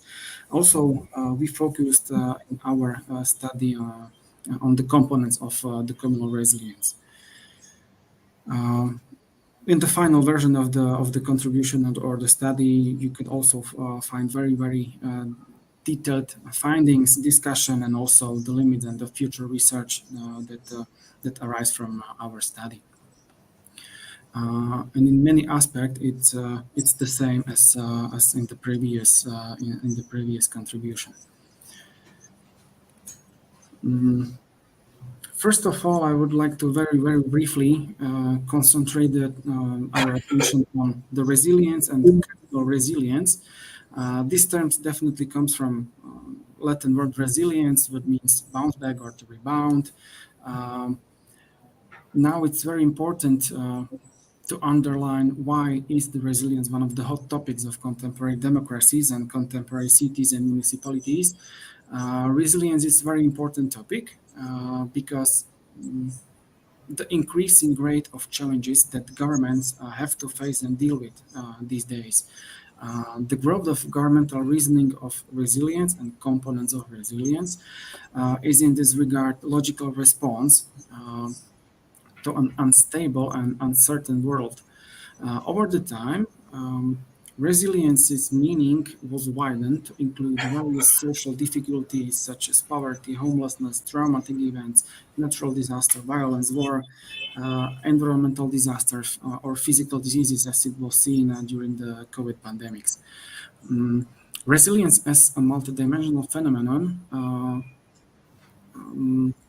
includes or reflect various disciplines, for example, management, medicine, psychology, ecology, engineering, and also political sciences, mainly the part of public administration, public policy, and also the governance. Practical impact of resilience can be seen in 3 basic types of resilience. We could also mention precursor resilience, recurrent resilience, and adaptive resilience. This is very important if we talk about the exact time where cities and municipalities have to do or need to do something to influence the existing reality. Because if we are talking about the precursor resilience, it reflects the ability of entity to handle and manage current ongoing crisis or any kind of situation. This should be based on risk management, crisis management. If we talk about recovery resilience, it describes the ability of entity to recover from crisis that has occurred. Recovery resilience or this process should start during the crisis, but also should start or should be initiated after the crisis or the crisis situation or emergency or any kind of disaster. This could be achieved mainly thanks to collaboration or cooperation between involved stakeholders. The last one, adaptive resilience, includes the ability of entity to learn from past crises that occurred in the past. Adaptive resilience gives entities opportunity and time to learn from mistakes and failures that happened or were done in the past. Resilience in general, from the point of view of public administration, must be seen as a complex phenomenon that influences the quality of life of citizens, and also it's composed of different activities or plans or initiatives that happened at the different levels of government, from national to local government, within the different public institutions, individuals, and also the professions. If we talk about communal resilience, it could be defined as processes or know-how of preparedness that creates the system which can respond to exogenous and endogenous shocks. In this regard, strengthening components of communal resilience has to be seen as a key part of modern cities and municipalities, and also strong local democracy, which is very important in contemporary dynamically changing world. Building and strengthening communal resilience is a long-term process which involves different stakeholders that operate in given territory. I'm talking about we are talking about the framework. What really framework is and what we mean if we discuss framework in our study.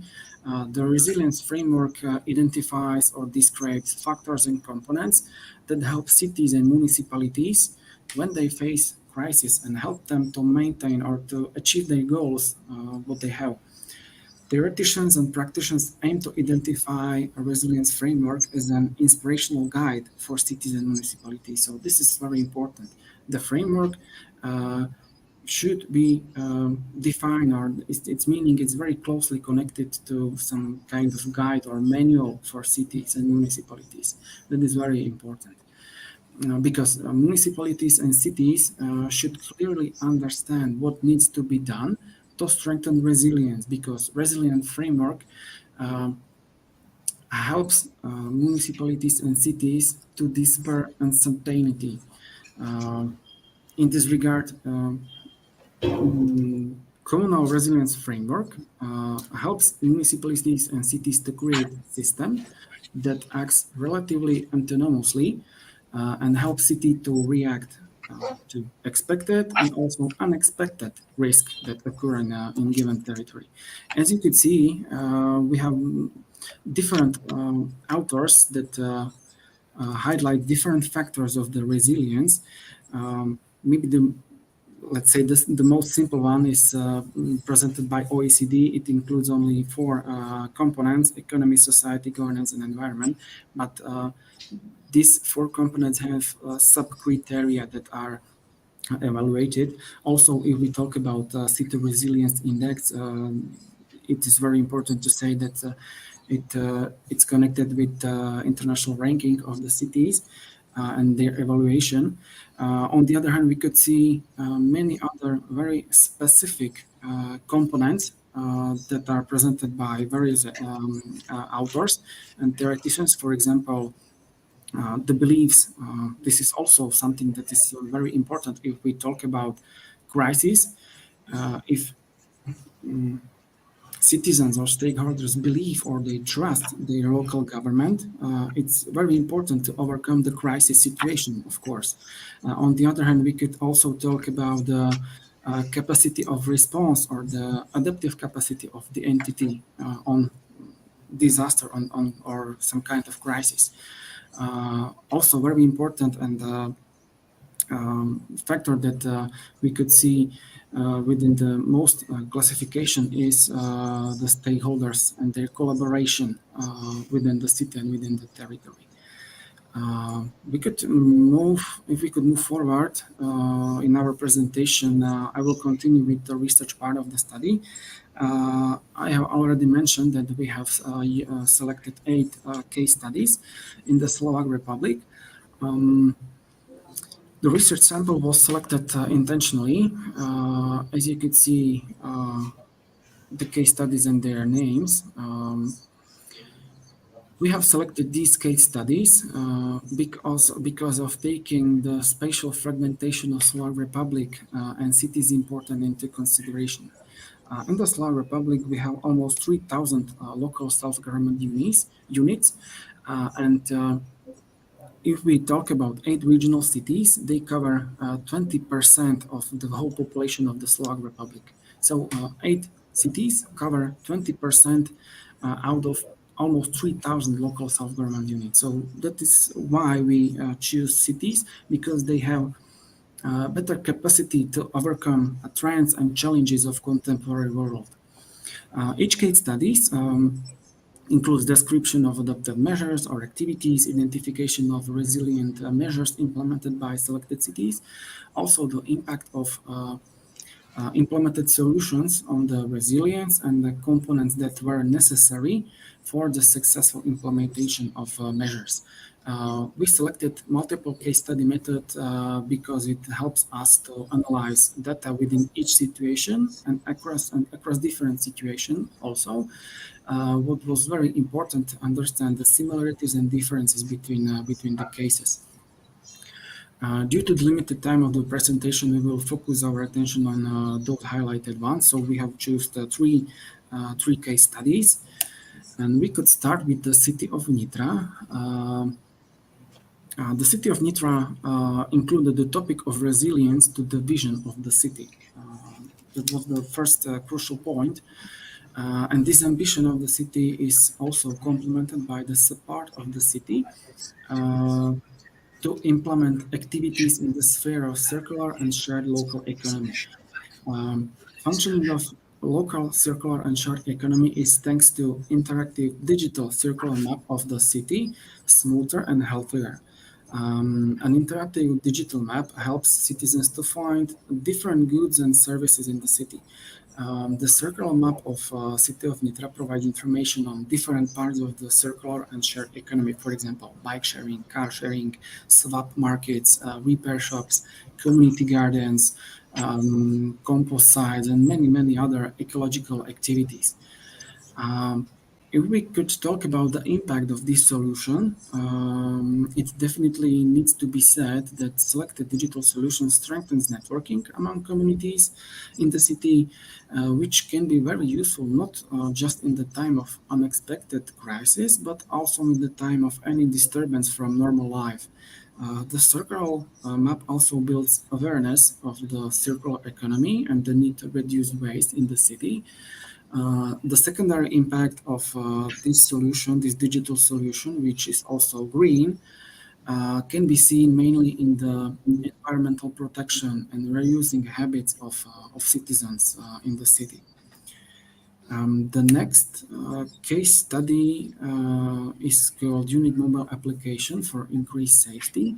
It's from the Andrzej, I am sorry, but we are running a bit late. If you can conclude in 1 or 2 minutes, please. Okay.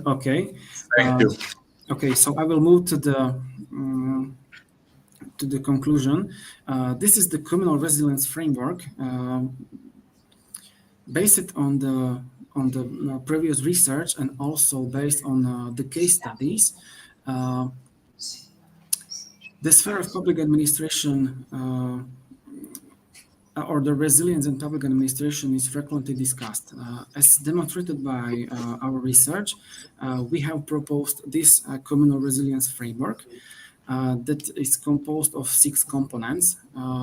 These 6 components are interconnected, and the main benefit of this framework is that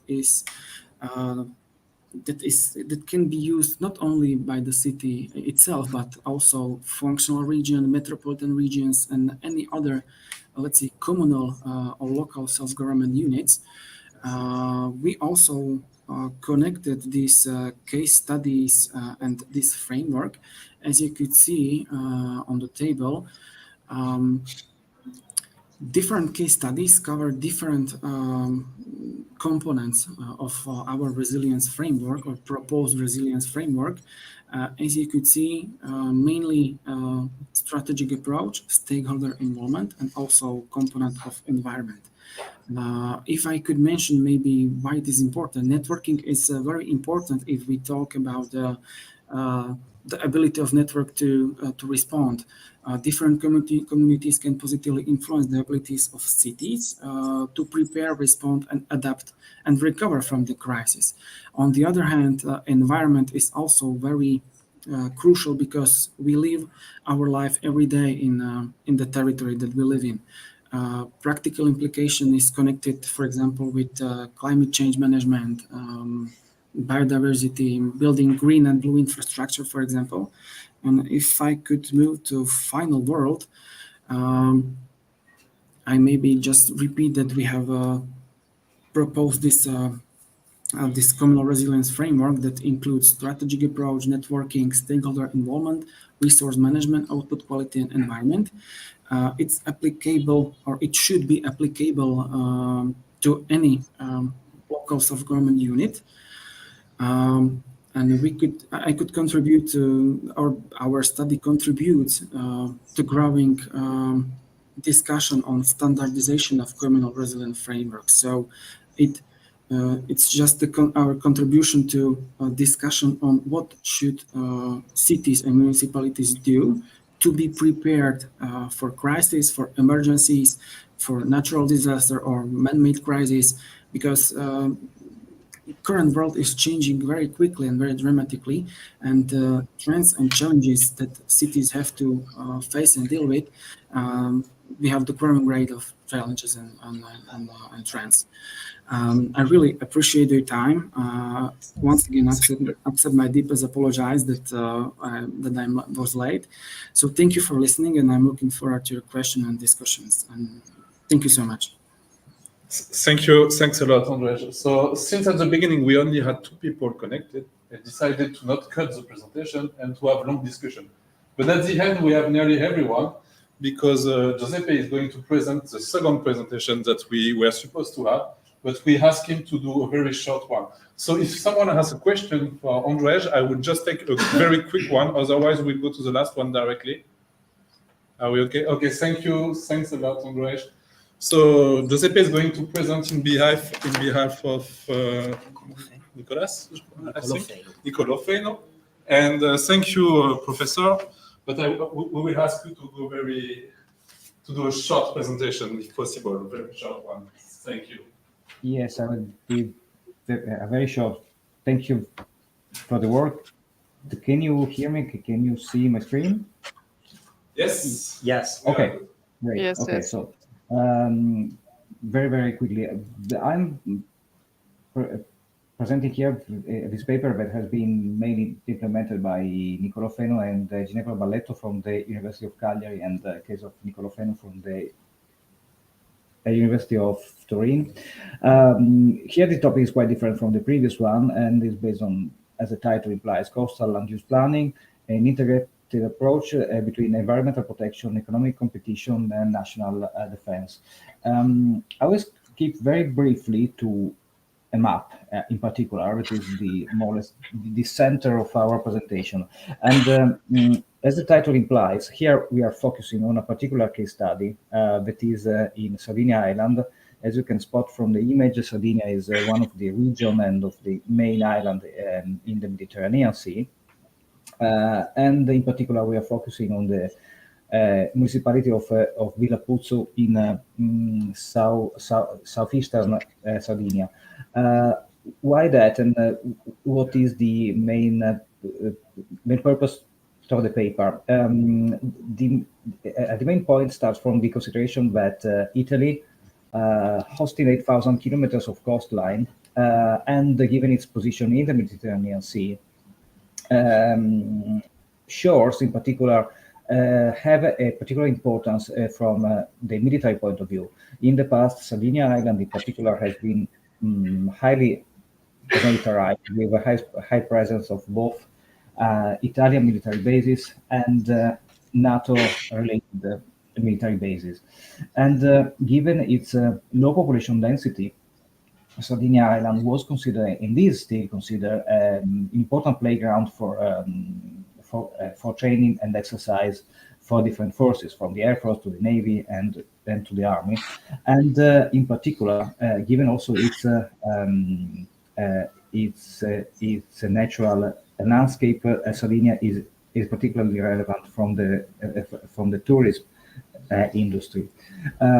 From these few words, you can actually understand how three aspects need to be coupled together. That is environmental protection, economic performances, and defense-related activities and limitations. So the main point here is, given the fact that also military operation activities and needs change in time, during the Cold War, Sardinia Island was very much involved by trainings, and many shores and parts of the territory actually were not allowed to ordinary people to to the general public to have access to them. So, from the geographical perspective, what we could observe is that we can observe different layers of or levels of access to land that comes from the military-related limitations to the to spatial planning and environmental protection.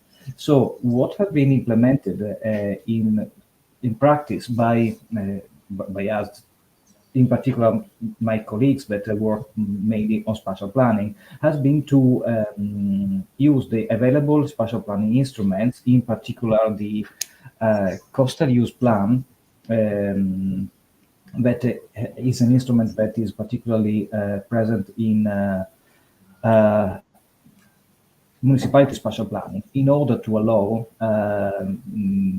making particular agreements with the regional authority and to the military authorities, a potential concurrent use of what we consider as commons and semi-commons, as the shoreline facilities that need to be used for military purpose during a certain period of time, but that can become of common use during, as a matter of example, during the summertime or during the tourism period.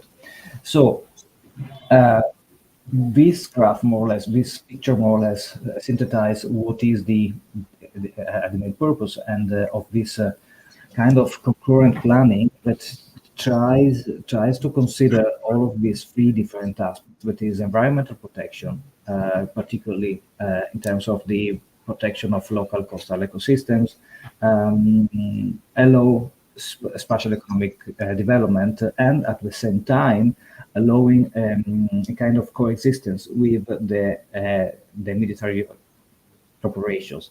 The military operations that as said, are represented mainly by training activities that take place in selected periods of the year, considering the land component and also the marine component. So the idea that is more or less represented here in this slide is that of the aim, it is to use the available spatial planning instruments to encourage environmental development by replacing what can be considered as fixed structures, particularly from the civil point of view, with a low impact temporary structure, and particularly moving them away from the shoreline, particularly because there is a limitation in Italy to build physical infrastructure on the shoreline within a certain distance from the sea, and at the same time, because in some periods of the year, the shores themselves can be the object of, as said, the military training.